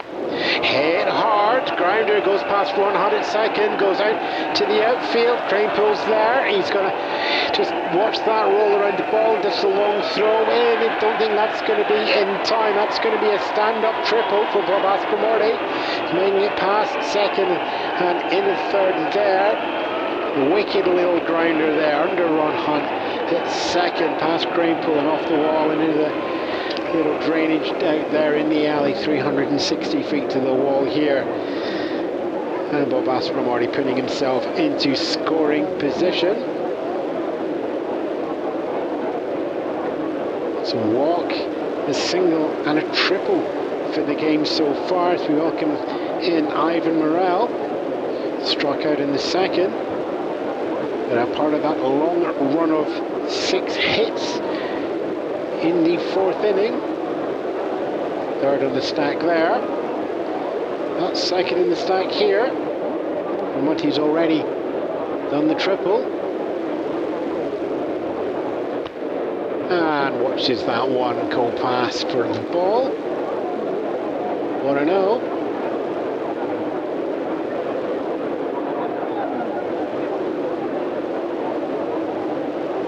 Comes down, swings that one foul.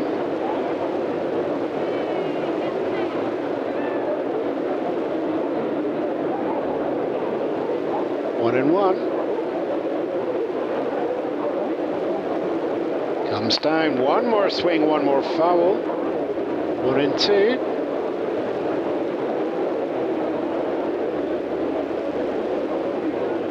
Morrell just in his 2nd game here. And watch, takes the ball on that one, 2-2.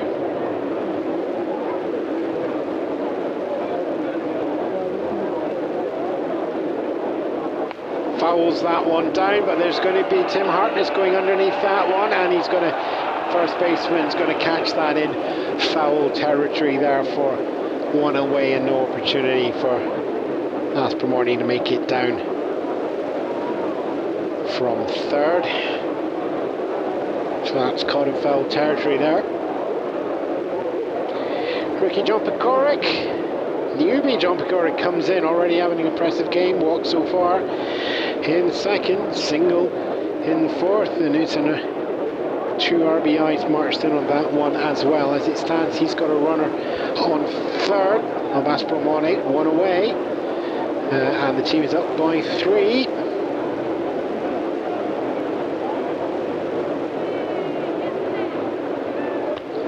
Lets that one go for a ball. 1-0.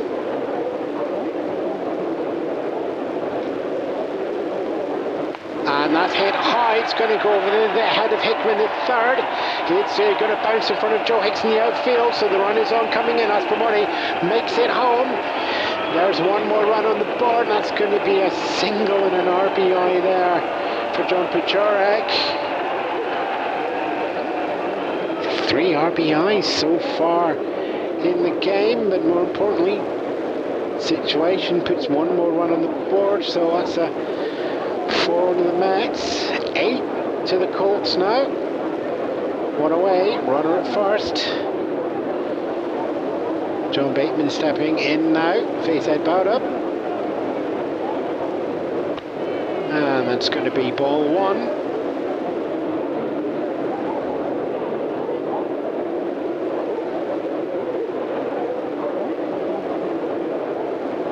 Next comes down, swing and a miss there. It takes us to 1-1.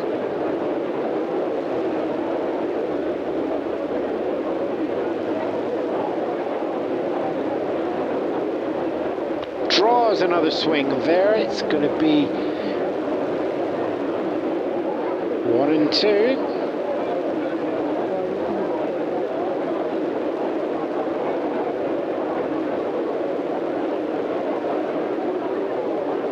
See where Bauer goes with this one, and goes low for 2-2. Getting ahead of myself there.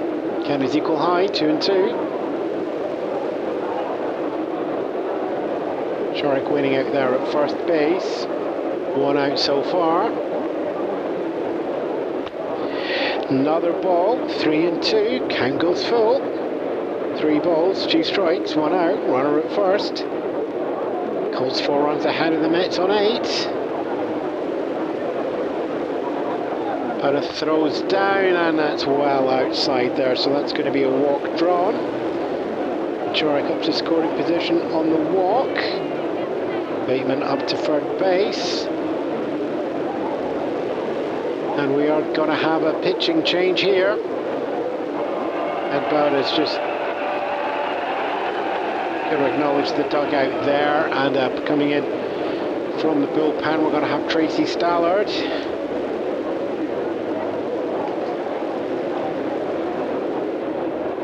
Tracy Stallard might actually stay in next time round as well. Manning 63. Still looking for a win in the majors though. Who are they facing actually? Let me just have a look. Yeah, Bob Lillis is staying in. Came in a pinch hit. So Spangler came in a pinch hit, then Lillis came in to replace Sanger to start stop, and Lillis is going to stay into bat. Those are the warm-up pitches. Just come down. Tracy Stallard.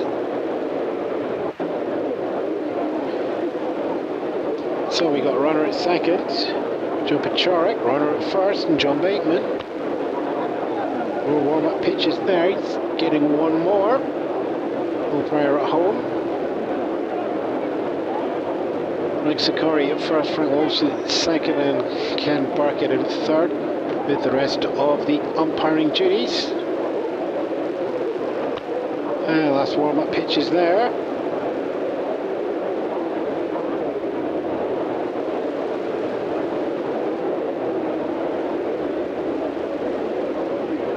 And Bob Lillis steps in from the left-hand side. Tracy Stallard opens up with ball high. 1-0.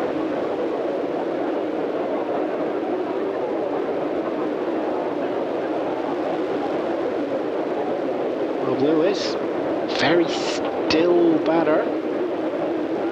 Waits to the moment for the bat to go. Swings at one foul.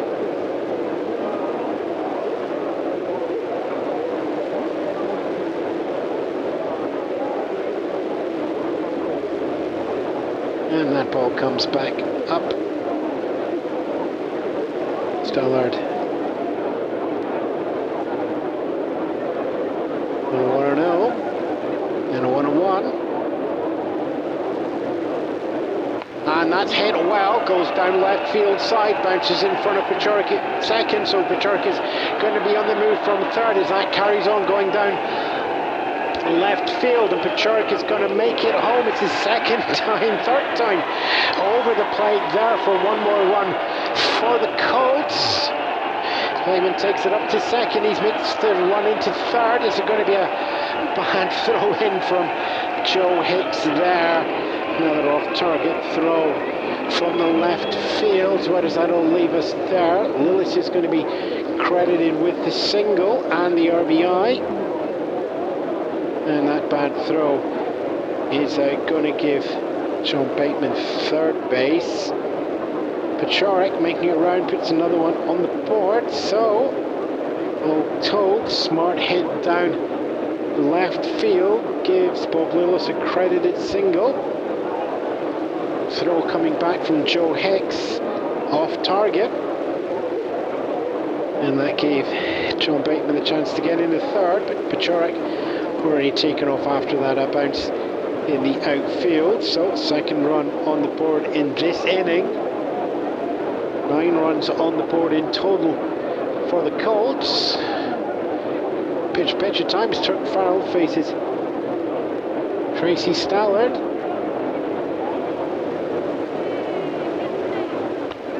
And that's going to come in high for the walk.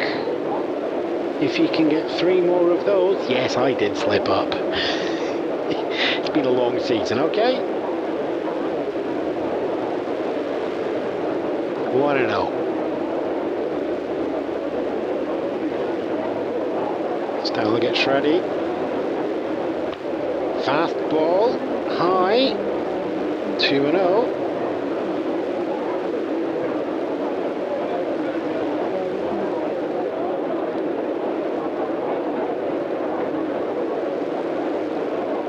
Jack Fowles, the pitcher, stayed in the batting order. And now watches that one for ball 3.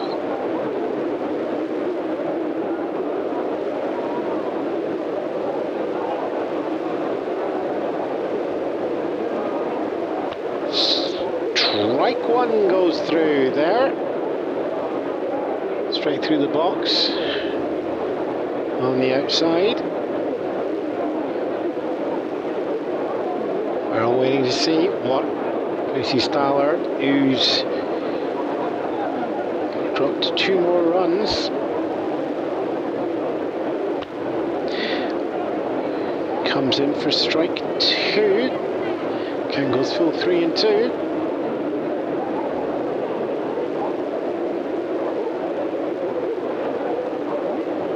Earl just feeling a little bit wary here.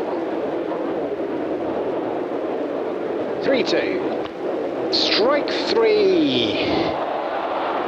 And Colt's pitcher is going to be out looking there, and it's the first strikeout for Tracy Stallard.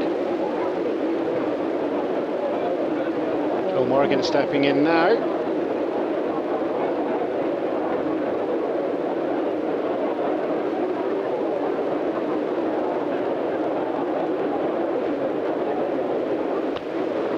And ball 1 there.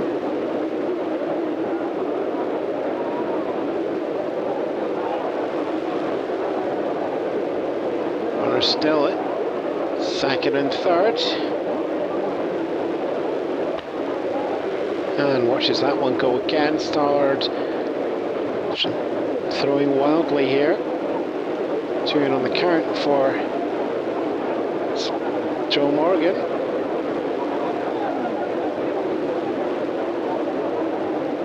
Here's 9.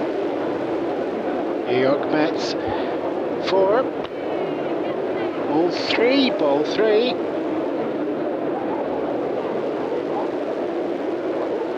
Get ahead in the count. You can see Morgan. He's struck out, ground out and singled so far.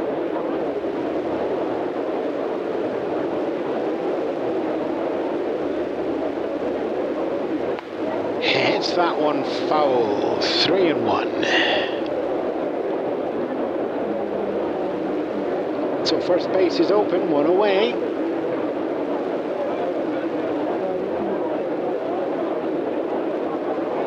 All set, 3-1. Through on the outside, so that's going to be Joe Morgan. Where Joe Moran is. He's probably in the crowd waving at Joe Morgan. Takes the walk and goes up to first, and that loads up the bases. Tracy Stallard put in a little bit of a jam. But Bowra not making it any better. Jim Wynn, RBI single in the fourth. Here in the fifth, he's got a bases loaded situation, so strong bat here would do well. Bowls that one though to open us up. 3, 2 and 1. Those bases occupied.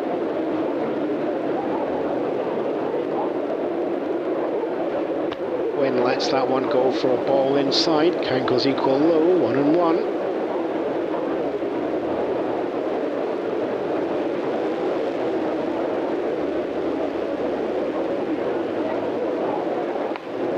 And that's going to be fouled off there for 1-2.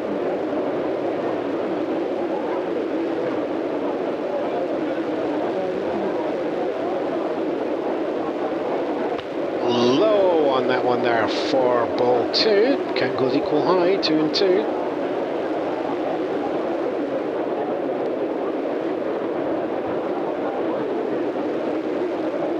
Single strike and walk so far on the pitching caliber Tracy Stallard here.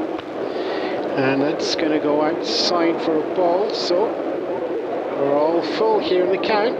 3-2, foul outer action. Something's got to happen. Beat taken. Then doesn't swing there and will take the walk, and that is going to move everybody around on the bases loaded. Wynn takes himself to first. Morgan up to second. Lillis down to third. Bateman to score. So another one walked in to give us 3 in the inning. Rusty Staub stepping in now. What do we got? Ground out, single and ground out so far. Watches that one go wild inside. 1-0.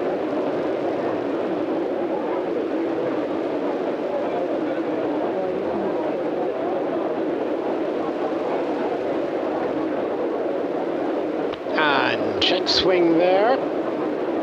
2-0.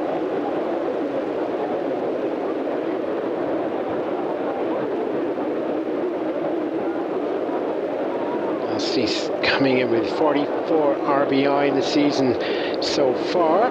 Check swing. Nope, he won. Crowd not happy on that one. 2-1.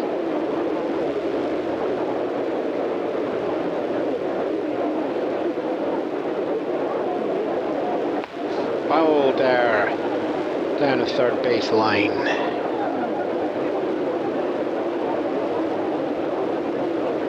And goes 2-2. And there's outside and low. All 3. So once more, we're loaded up. 3 balls, 2 strikes, 2 outs on the board. 3 runs in this inning. 10 so far on the board. Bases loaded, 3-2. Walk is drawn. And that is Stallard walking another run home. Bob Lillis making that up there. Morgan to third, Wynn to second. Staub walked up to first. And we go round the order. Obas Monte now. Led off the fifth. With a triple.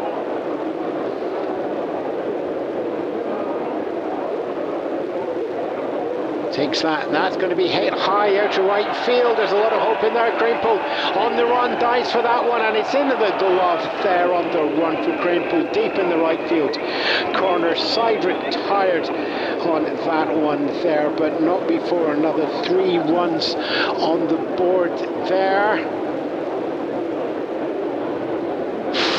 Actually, let me just do the double count on that one. Yep, it's 4 runs on the board, so it's 11 runs in total here in the fifth. That's coming off 3 hits.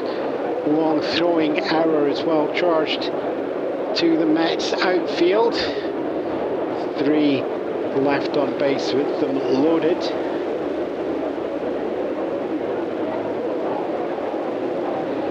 So when we come back, it's going to be the Mets. Bottom of the order, Juju Coleman, Almiron, and I will see if Tracy Stallard stays in or gets a pinch hit going through for the 6th.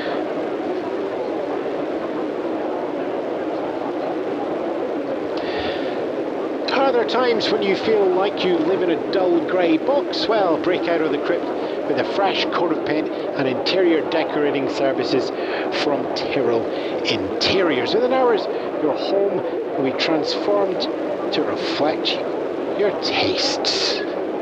Don't know what your tastes are? No problem. Tyrrell Interiors have a wide range of styles in its portfolio, including modern chic, urban elegance and rural escape. To get a preview, visit the showroom on 57 Main Street to pick out the style you like best.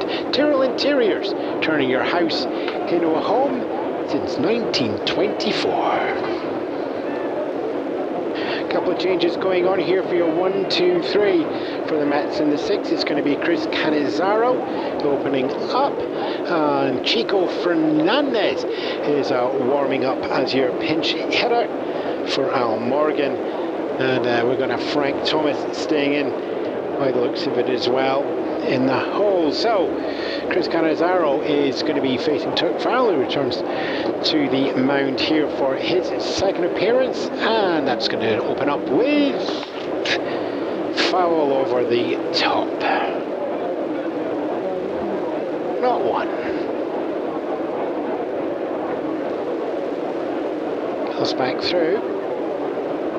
Farrell, quite a short throwing action from him. And that's going to go through for it's a ball high, 1-1.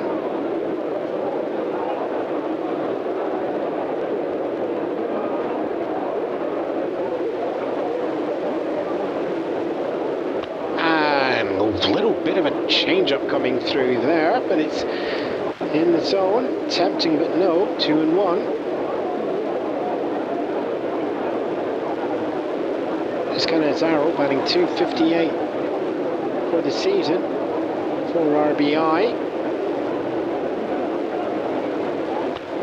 and that goes through for 3-1.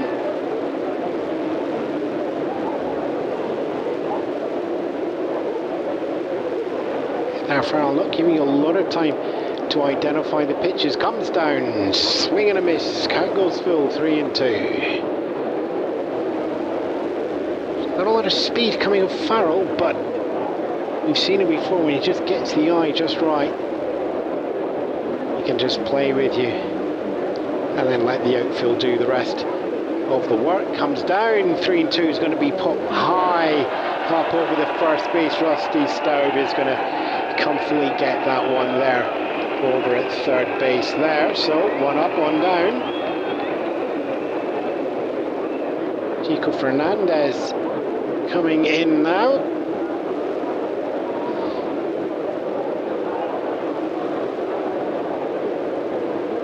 Turk Farrell, a little bit of twist on the hips there before he puts his foot on the rubber. It's there now, and ball comes down, 1-0. And letting that one just fall away down to the ankles.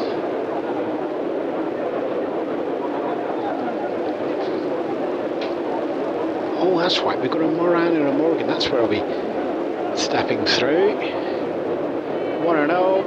And that's going to be fouled off over the backstop. That's actually, no, it's going to stay in fence. Bateman comes back and catches. And that's 2 away there. 2 up, 2 down. Little nod from Farrell to Bateman there. Just wanted to see what we were going to get here for Tracy Stallard. Tracy Stallard's been pulled away as we welcome in a pinch hitter. We're going to have Frank Thomas come in. 260 for the season, 15 home runs, 60 RBIs. Shall we say that there's a bit of production here, potentially, from Thomas. And that's going to open up with the ball. Farrell, we've expected, keeps that close stance and lets the defence do the work there as well. In particular, to stay away from the centre of the zone. That one's low and fouled down by the feet.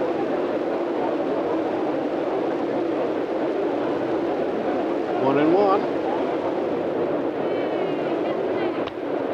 Out 2 and 1. Sails below the zone.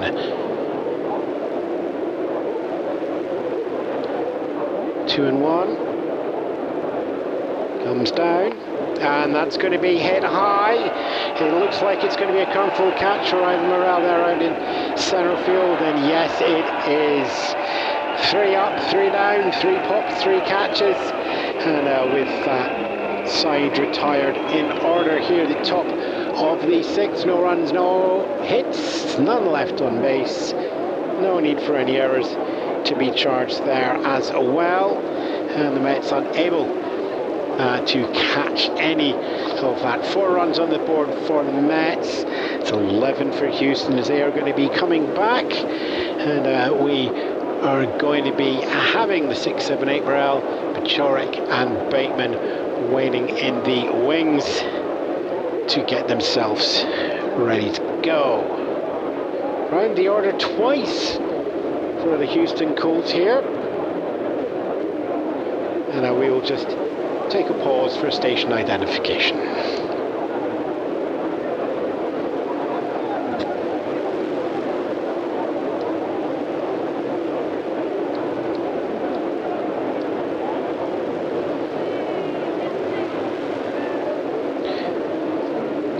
And welcome back. Here is game 162 for the Houston Colt 45s and game 162 for the New York Mets.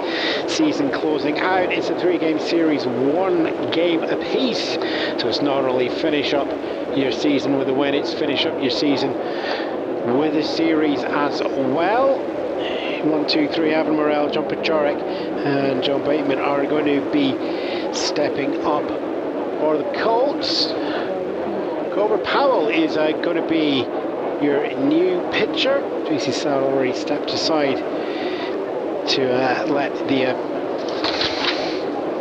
pinch hits coming in on the other side is going to probably be replaced, and it is going to be Grover Powell coming in now, and it's going to be Ivan Morel stepping in first. 19-year-old rookie from Panama. He's got a bit of speed if he can get himself up onto the bases, which he's managed once tonight. And first one is going to be strike 1 as that goes through the board. Not in 1. Morel strikeout, single, and then a pop out so far in the game. Fouls that one just shy of the Mets dugout.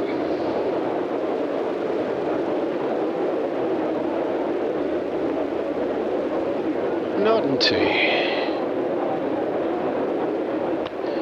And that's going to go through, leaves that one for the ball. Powell just looking to settle himself in, and pitches that one to the inside. Count is equal high, 2 and 2.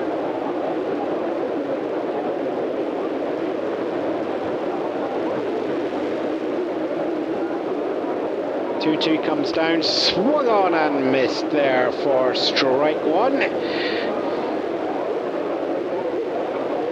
And Ivan Morel heads back. Expect to see him once more in the game, but with twice around the order, there might be a few chances to go. John Paciorek now in. 2 at-bats, 3 plate appearances in his majors career, and that's all today. What have we got so far? A triple, a single, and a walk. No, that's John Bateman. He's up next. Eager rookie there as well. John's had the walk, the single, and the single. Not to be sneezed out loud, the 3 RBIs in the mix as well. Notches that one go by for ball 1.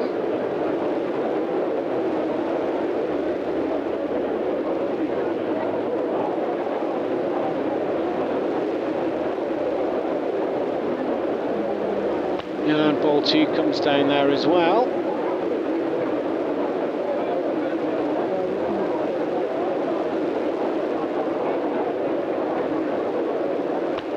Oh, ball 3 from Powell.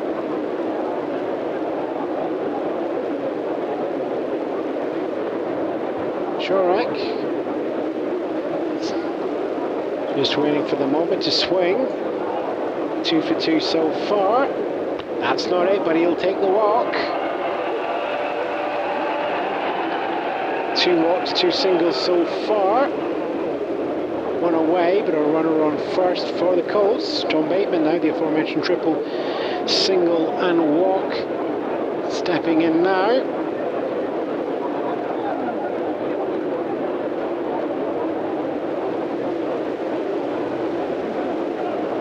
And swing and a miss there to go behind in the count, not. And 1.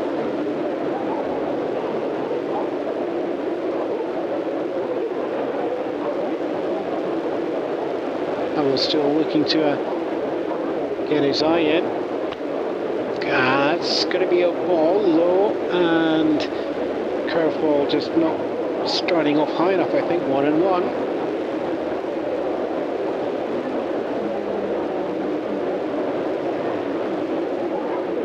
Next pitch comes down, it's gone wild. Corrick takes off there. Brings himself up to second on a wild pitch.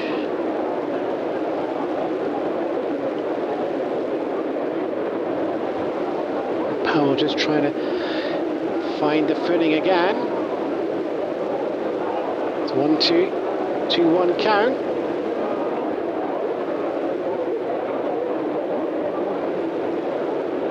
Pitch comes, Bateman swings, and that's going up towards third, picked up by Amal Moran. It's going to go over. Tim Hartnett picks that up in time. So that's your second out. Your classic 5-3. John Pachorek stays at second. Stepping in now, shortstop Bob Lillis. Sees a ball there to go ahead in the count. Runner on, up at second base, Job Corrick. Houston 11, Mets 4, 2 away so far. Sure, I could be remembering, you don't get yourself out at third is the rule of thumb.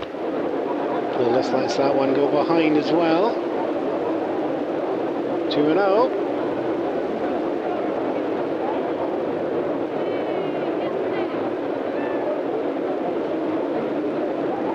Swing, contact there, that's going to be a base hit through centre field.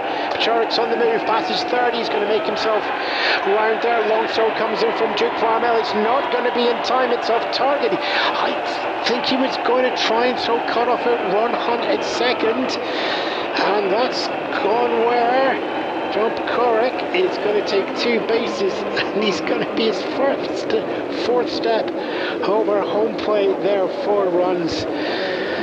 For your very first game, Zachary is going to get a single credited as that hits out of centre field, and that off-target throw from Carmel out in centre down to Ron Hunt at second off target. So it's a single and an on the error there to take Bob Lillis up into second. That's another run on the board. 12 for the Colts, 3 times ahead of the Mets. As we go back to the top of the order. Jerk foul pitcher is going to stay in there. Fancy keeping that arm going. And that opens up with a ball. Powell just feels like he's always been behind in the count so far.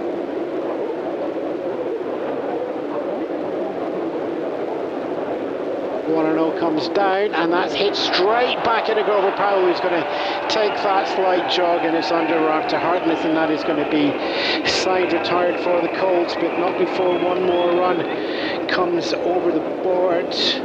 There, one run on Paciorek, making it over, and that is coming off the one-hit single from Bob Lillis. One left on base, the aforementioned Bob. An error charged to the Mets in all of that as well. So we are going into the 7th, 8 runs back for the Mets, and 9 outs to try and find that if they can.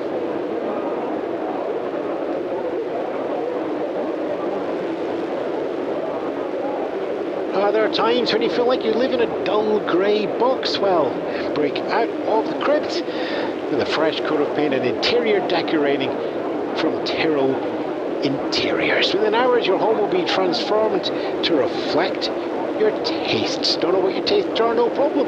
Tyrrell Interiors has a wide array of styles in its portfolio, including modern chic, urban elegance, and rural escape. To get a preview, visit the showroom on 57 Main Street to pick out the style you like best. Tyrrell Interiors, turning your house into a home since 1924. Going into the top of the 7th, it is the top of the order for the Mets as well. Ed Kranepool, Duke Carmel, and Ron Hunt. Not been particularly productive from these three, just the 2 singles between them and a walk. I mean, we're going to run Hunt a hit by pitch as well, so let's say that could have been fine, but 2 from 9. Top 3 so far, just banning triple twos. Jack Farrell, as you expected, is going to stay on the mound, putting in a bat previously. So Ed Kranepool is going to start off, and he's going to see to open up. A low ball, 1-0. Ahead in the count for Kranepool. Earl next to Bateman as his catcher, and hands that as ball 2 to the outside.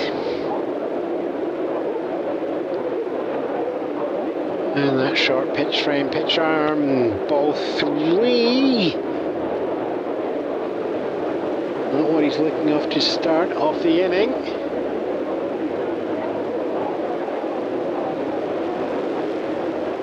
Three and that is going to be hit up there, and it's going to be caught comfortably. Bob Astrodome at third base, 1 away. So 3-ball count, but brings that back there as Duke Carmel. Strikeout and walk. Looking to get the bat hot, possibly the last time in the season. It's the 7th inning, you're probably going to see him again if we get some little production coming off there. Another ball though comes down. Farrell throws that one to the outside as well.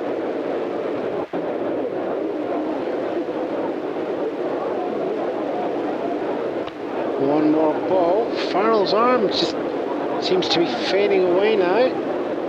6 pitches, 5 balls, and just the induced pop-up. To see what comes down to the 2-0, and that's going to be hit high. There's going to be a run in from Ivan Merle, center field. He's going to have to dive, and yes, gets that right next to the ground into the glove. Called a fair catch there from our outfield umpire Frank Walsh, keeping an eye on that there from second base. 2 up, 2 high, 2 away. Ron Hunt comes in now. Hit by pitch in the first inning, then ground out and single, probably the most productive of the top 3 of the order.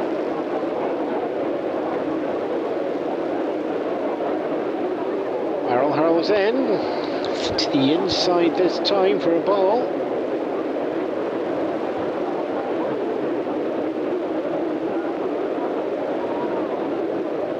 Small twist to the shoulders there from Farrell. Short, small wind-up, throws down, and that is going to be ball 2. On Hunt, waiting for the one to throw. 2-0. Foul. It's hit high over the backstop.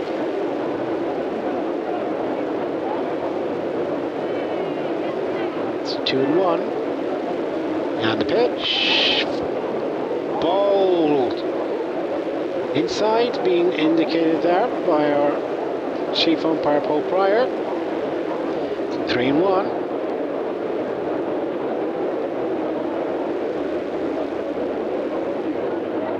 Which comes. Base hit, line drive through the centre. And jogging in to get that over Morrell. Keeps everything on a short leash there, but Ron Hunt takes himself up to first. Gives him help 2 for 3 in the game so far. Tim Harkness is going to step in now, 2 away. Mets on 4. Colts on 12. Top of the 7th here at Colt Stadium. And that's going to go for a ball. Well, everybody's feeling a little bit holiday happy here, and everybody's getting ahead in the count, but not much production. Jack Farrell ready to take that one down for ball 2. Harkness just waiting for the time to open up the 4th with a single. That came off a 2-2 count.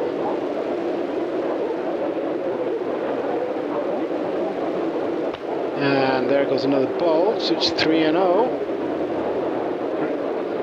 Farrell went 3-0 with Craigpool before getting the pop out there. He'll be hoping for the same.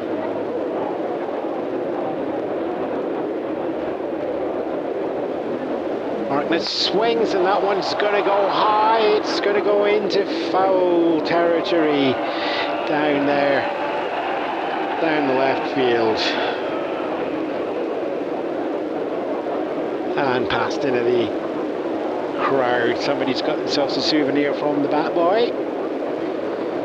Back to the 3-1 count. Harkness swings, and that's going to ground out to second base. Underarm throw.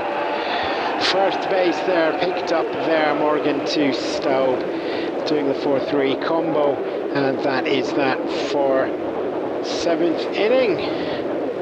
One hit there, but no more made of that. No runs, no errors, and one left on base. So 2 innings and 6 outlets for that 8-run lead to be caught up on. That is assuming that the Colts don't put any more onto the board. Bottom of the 7th is going to be Joe Morgan, Jim Wynn, and Rusty Staub. 2 finished games here coming in as well. And that is going to be Senators at the White Sox. White Sox taking their last game of the season on the road, 2 to Washington, 7 to the White Sox. And also finished is going to be that game over at the Bay. Pittsburgh Pirates 2, San Francisco Giants 3.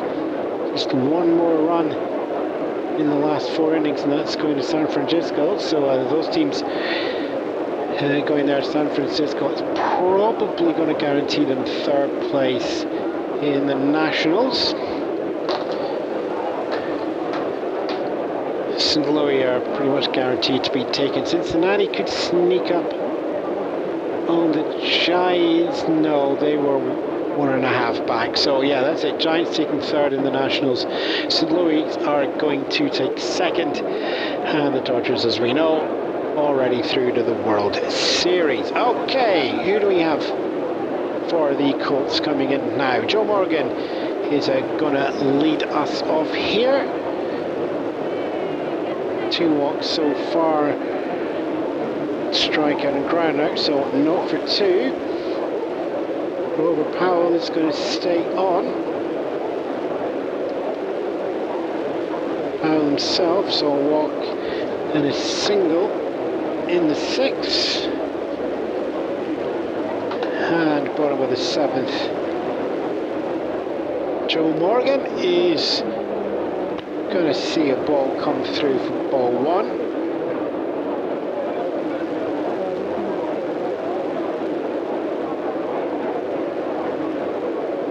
Powell just moving around a little bit before stepping up quickly under the rubber set, and ball 2 turns up out of that one.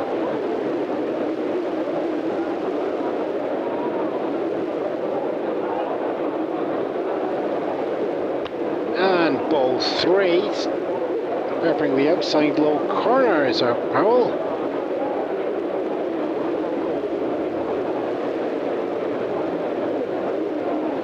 And throw sharp again, ball 4.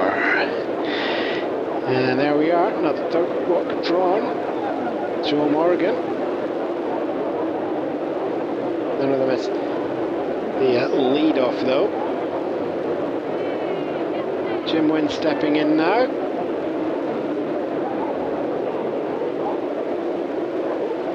One hit, 1 walk. 1 ball. Joe Morgan up on first. Houston up by 8. Mets 4. Colts 12. Now out so far here in the bottom of the 7th. Runner at first. As that one goes foul. Counts equal low, 1-1.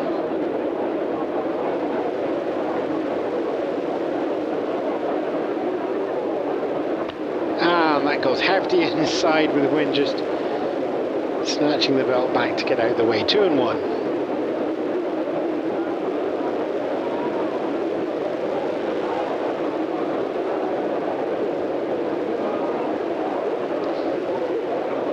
And Powell brings in once more. Ball 3. One already walked from a 3-0 count. Powell now with a 3-1. And goes cricket wide behind the waist of Jim Wynn. Not particularly happy about that one. Little nod as he passes. But 2 walks, runners to first and second. Rusty Staub now coming in there. Normally you would look to the bullpen at this point if you were the Mets, but your normal closer was Larry Bernhardt, and well, he's been tried out as a starter, so I mean, it is last game of the season. Powell might go the distance here. And ball 1 comes down. It's the inside line, but still not quite getting the mark.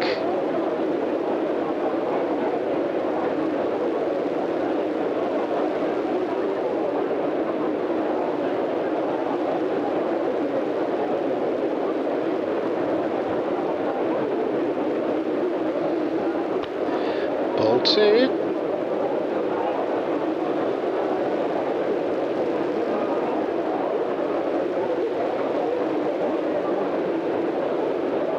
Staub, as I said, with the walk previously, 2 ground outs, and the single. Fouls that one. High and up and over, 2-1.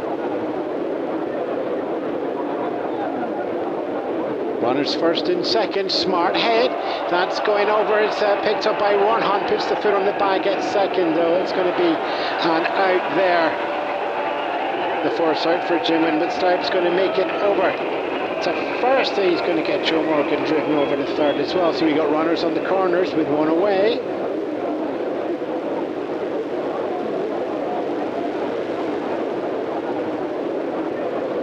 It's going to be called scored as a fielder's choice there and Staub, but situationally, the Colts 8 in the lead. Runners in the corners looking to extend that lead, if at all possible. So Astrodome coming in, a walk, single, a triple. Self's made it over 3 times for home plate, and it's going to open up here. Ball 1 coming down from Powell.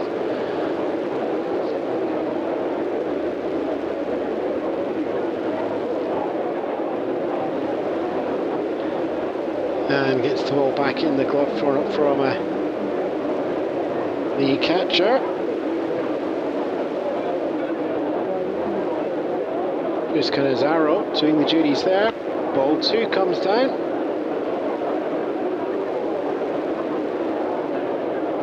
And picks that one back again.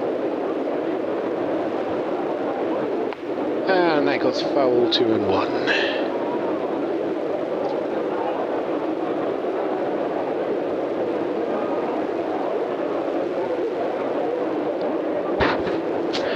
One pitch comes down.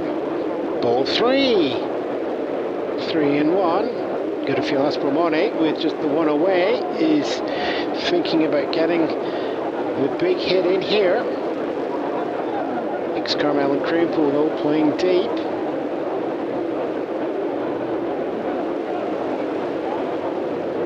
Fouls that one high down the first base line. Takes us to a 3-2 count with 2 runners on, 1 away.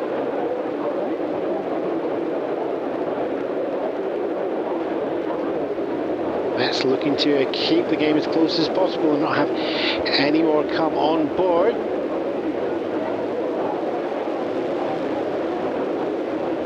Three-two comes down, and that is going to be hit strong, but it's going to be a force out at second, but Morgan is going to make it round from third, so it's going to be Bob Astrodome up there with an RBI hit going through. The easy force out there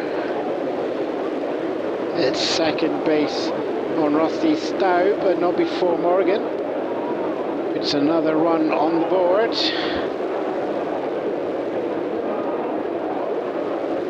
So with that, we're just going to have Bob Astrodome sitting there on first, Rusty Stow and a force out.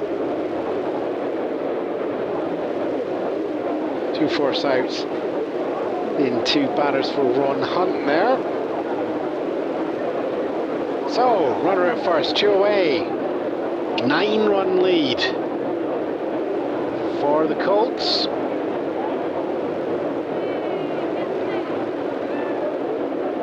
Rookie Ive Morrell comes in. 2 for 4 so far. Takes a ball. 1-0.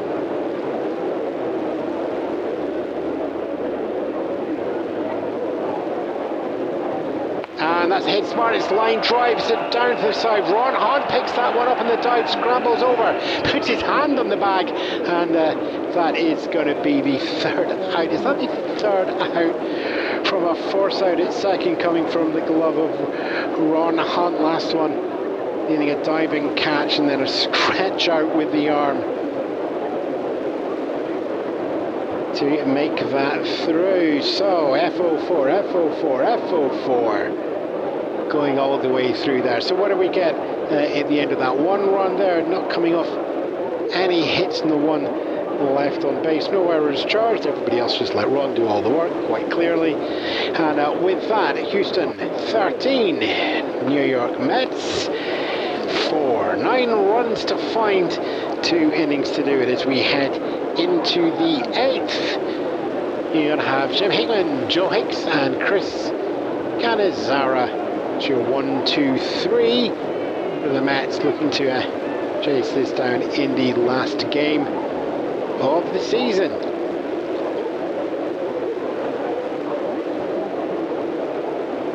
Later on tonight, we will be bringing you that final game, which will give you the time. It's probably the final game finishing of the season of Philly taking on LA.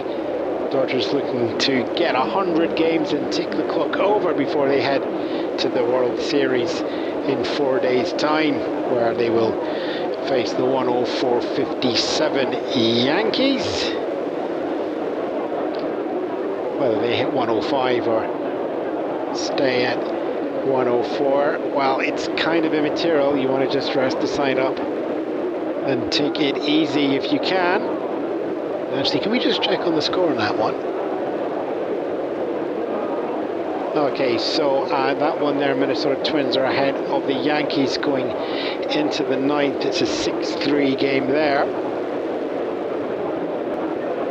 Where are we here coming in now? So Jim Hickman coming in, finish off his second full season with the Mets, one of the original of the 62. A rough season. That's not really been able to get everything connecting. At 229 and the line score is not one that he's going to be wanting to take away into the postseason. It's going to drop as well on a 1-for-3 game here.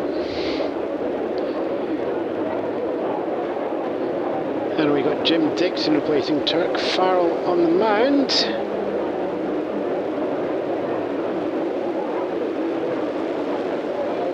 And that one's going to come in and bat it off foul. Hey, we finally got a pitcher that goes behind the count to open up. 0-1 there towards Jim Dixon.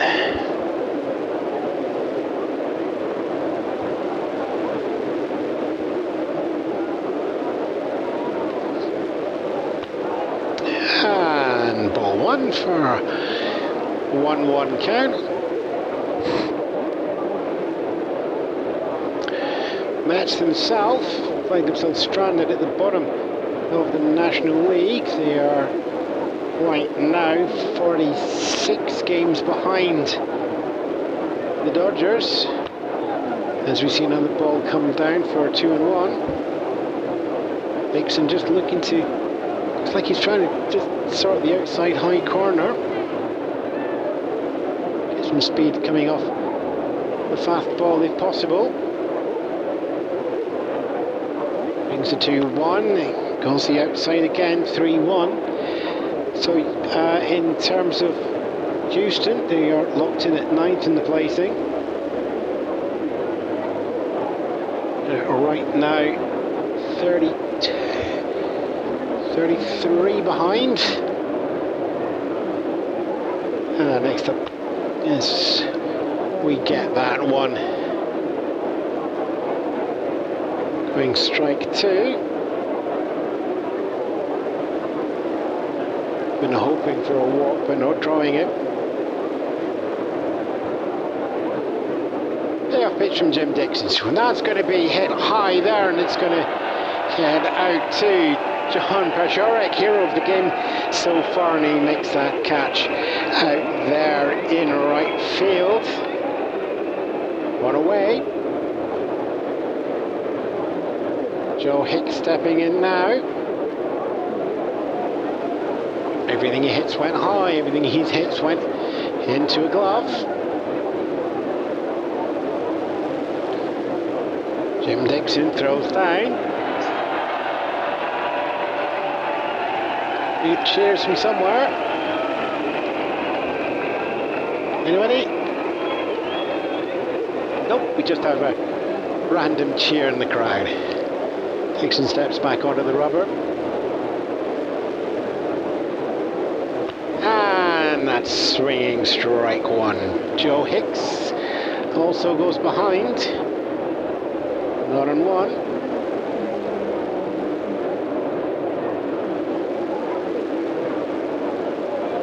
Dixon ready for the next. Foul. 0-2.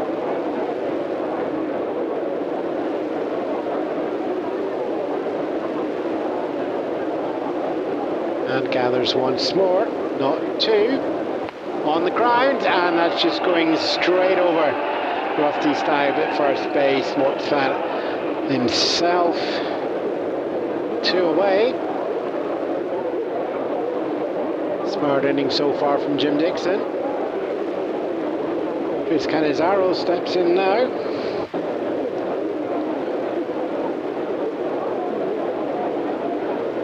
Lets that one go by for ball one.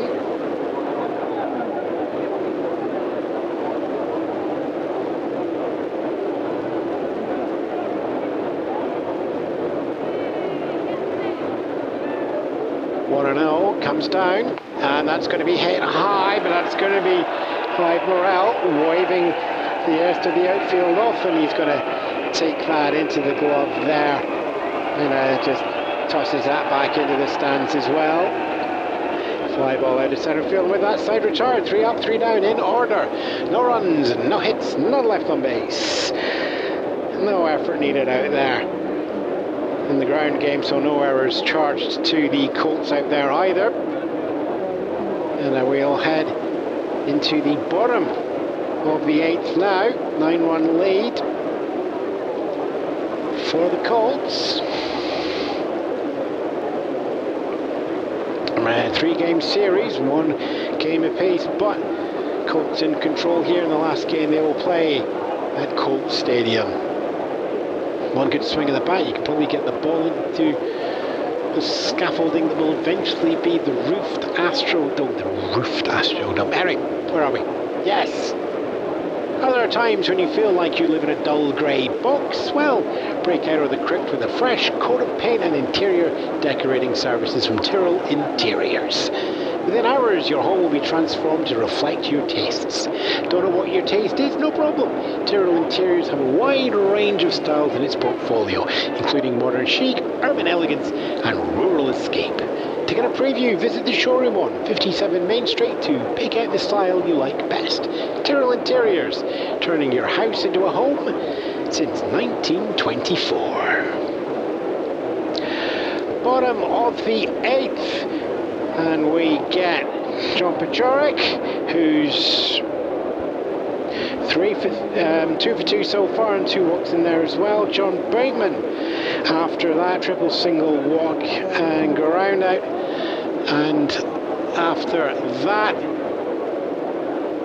expecting Bob Lillis up. Actually scratched that.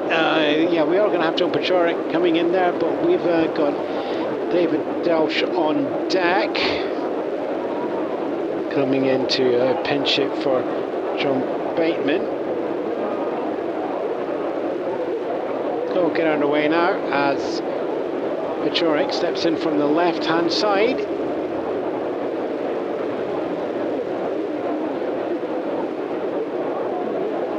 What else do we have? And that's going to be Grover Powell's first ball. And Powell once more going behind in the count. One more change actually to pick up on there. Ted Schreiber has come in over at third base. So another rookie getting a chance on the board for the end of the regular season. And of course, for the full season. And that's going to be hit strong by John Paciorek, and that goes out left field. Joe Higgs having to watch that bounce in front of him there, and that is a single on the board. John Paciorek there, lead runner. That's the first, lead runner. Lead batter comes in, gets up to first base. It's going to be our first base runner as well, and that's hit smartly up to left field.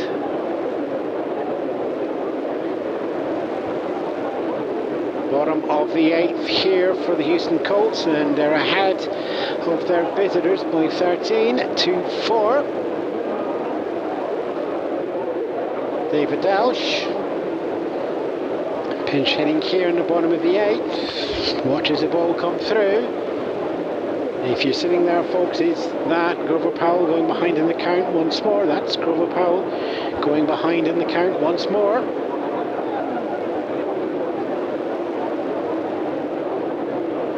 Paciorek taking a little bit of a lead over at first. Pick-off attempt there, attempted, but it's going to be not in time. Paciorek diving back there.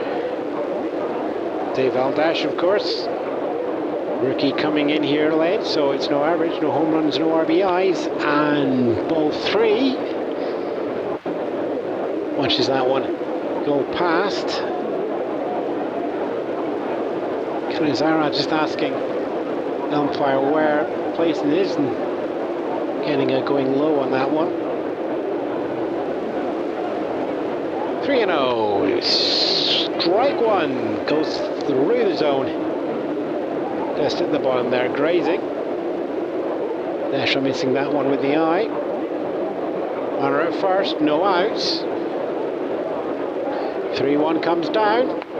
Hit smart, oh, it's straight into the glove hook over Powell, turns right, Ron Hunt, there's the force hit second down to Tim Harkness, and it's going to be in time as well for a second out double play going on there. That's that smart hit there from Aldash, but straight into the glove of Grover Powell. Spins back round.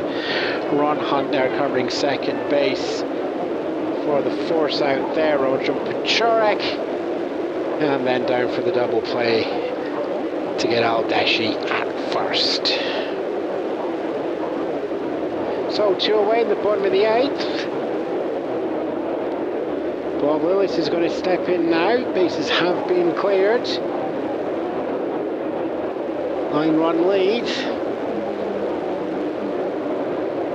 And he meets that with Powell going behind in the count, 1-0. That one there going for the height though, Bob Willis.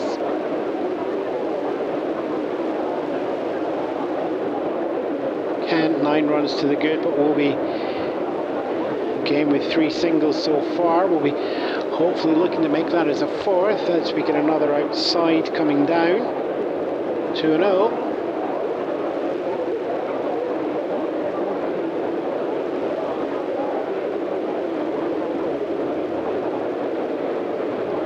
And 3-0 comes down there. Plenty time here if Wills wants to take the swing on it. We'll wait and see if he does. 3-0, it's the walk. And we've got another wave to the crowd. That's probably Paul Willis, the last bat of the season, unless the Mets take the M and turn it into a miracle. 9 behind here as we go back to the top of the order, but it's going to be Jim Dixon staying in there.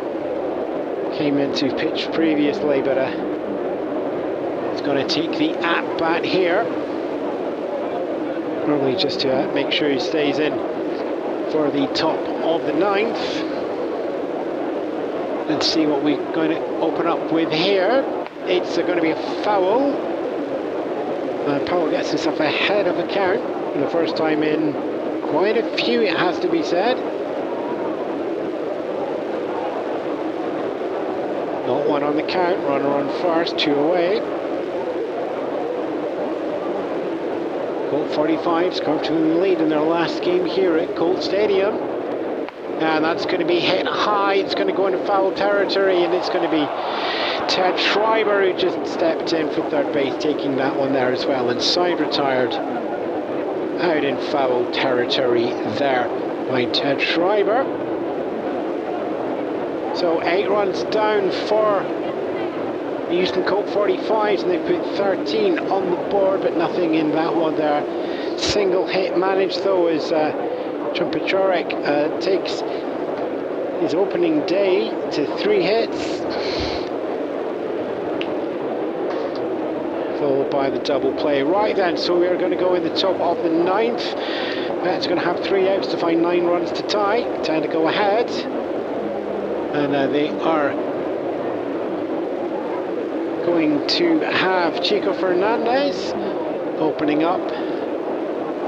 Grover Powell, potentially, though I can see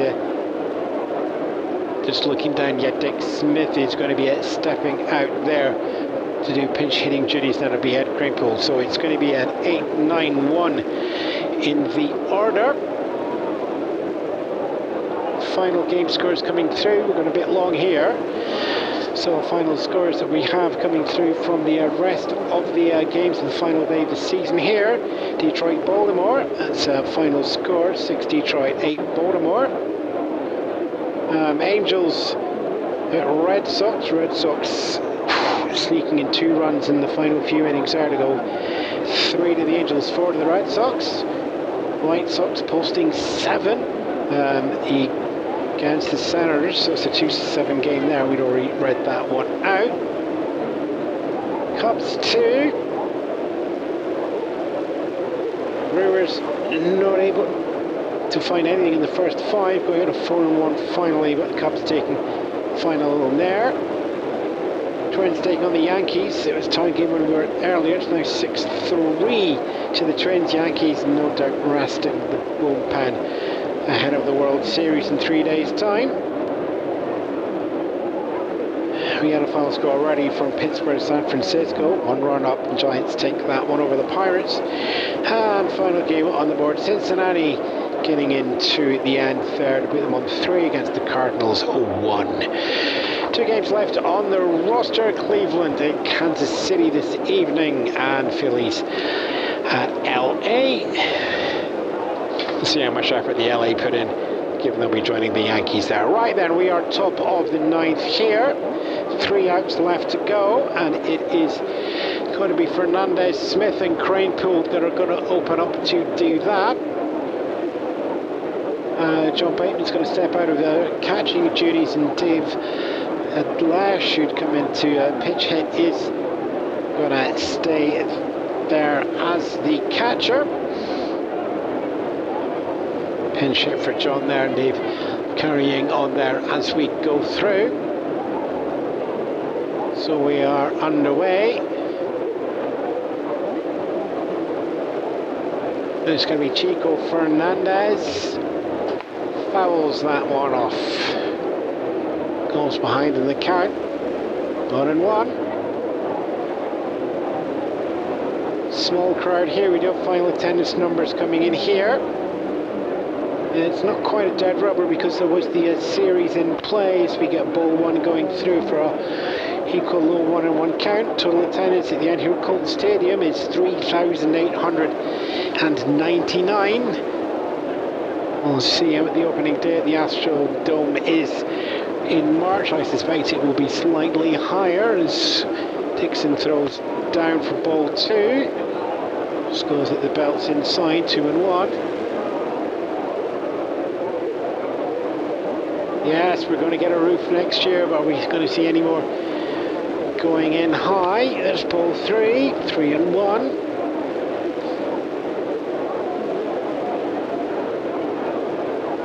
Dixon coming in for his 2nd inning of work here. It's ready for the 3-1, and that comes down. That's going to be picked up easily there by Joe Morgan, and Rusty Staub takes the fast throw over at first for 1 away. Your 4-3. Dick Smith stepping in now, pitch hinging for Grover Powell.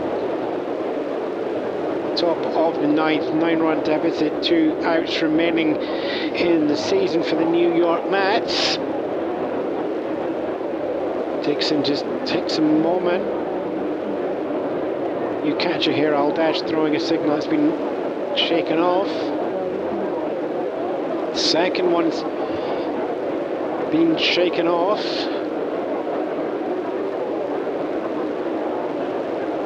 And comes down fast, strong hits going out to centre field, but it's not going to be caught by Morrell. He's just going to run short of that one, so it's going to be a single. A little bit of depth on there, but Morrell playing so deep couldn't get in to catch that one, so just has to let that one bounce in front. Just the 2 outs, so Smith not risking either of those. I'm going to sit there at first base. So it's back to the top of the order with Ed Kranepool. Just easing the bats coming through here. That's opener. It's only 1 for 4 in the game so far. Not having the greatest of games to close out the season. Dixon throws down, and that's outside high for ball 1. 1-0.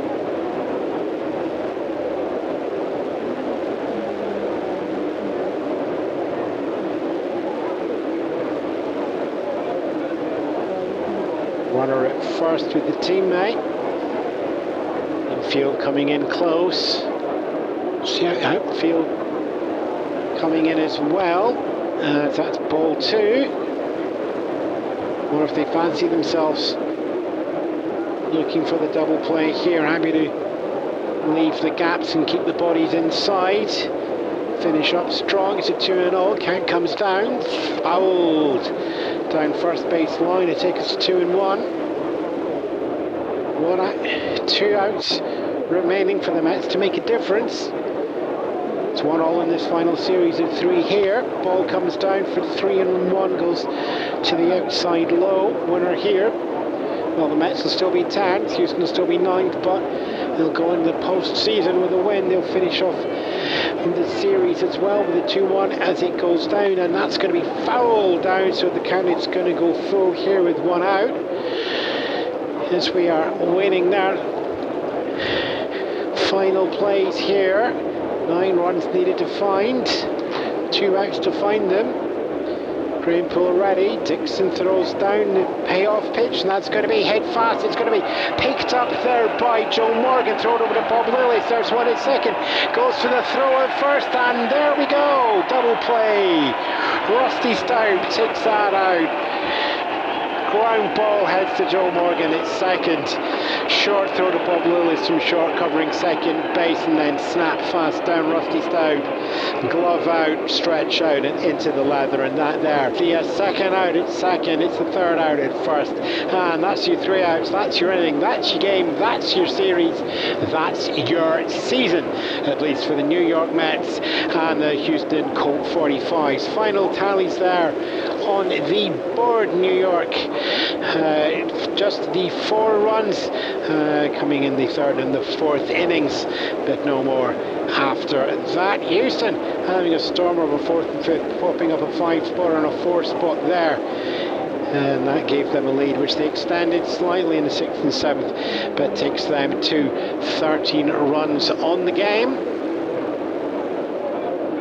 Having a look through what we have there, it is going to be a Houston team who finished 9th, but a lot of promise there in the rookies, and they of course aren't going to be playing here ever again as we say goodbye to Colt Stadium and look over the grandstands to the Astrodome waiting next door for us there.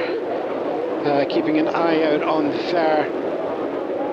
Ron Hunt picking up a 2-for-3 game for the Mets, but they're probably going to be looking to Chochu Coleman for the RBI single. Is probably the best bit of production, but Larry Bernard's triple off the bat of the pitcher gave them promise, but not coming through. And the Colts signed well that 4th inning, 6 hits coming off the first 6 batters. Pretty much broke open the game, and they didn't look back from that one there. Got some good performances going through, but I think the nod has to go to Pajoric, who's sitting there off 3 for 3 and 2 walks on there on 4 trips to the bag. Not bad for first game. Okay, final scores on the doors as we go over. New York Mets, 9 hits on there, 2 errors, and finishing up with 6 left on base for 4 runs final. Houston Colt 45s, 13 hits, all of that, 2 errors charged to the team, 7 left stranded out there, but 13 runs on the board gives them a final day victory to take into the off-season. Okay, baseball's not over, of course. World Series coming up starting on Wednesday as the New York Yankees look to do 3 in a row, 1961 and 1962 pennants already flying there over Yankee Stadium, and they're looking to add 1 there. Nationals champions, of course, will be the Los Angeles Dodgers, and they will be looking to, they need to get some pennants on there that have got LA on them rather than Brooklyn. And that is that for the season. I'm Ewan Spence. Thanks as always listening to the 162 games. How many left of the 7? We're still to find out. So join me back here on Wednesday as we have game 1 of the World Series. But for now, from Colt Stadium, That's 4. Colts 13. Ta-ra for now. Houston would open the 1965 season in the Astrodome, the world's first multi-purpose domed stadium. Jim Umbrecht's 2/3 on the mound earned him the win in the final game of his career. He would die of melanoma 5 days before the 1964 season. Houston would retire number 32 in his honour. John Pachorek's 3-for-3 batting line with 2 walks, 3 RBIs and 4 runs scored was called a perfect day for a rookie. He underwent back surgery and never played in the Major League again. With a batting average of 1,000 and no outs, it remains the greatest one-game career of any Major League player.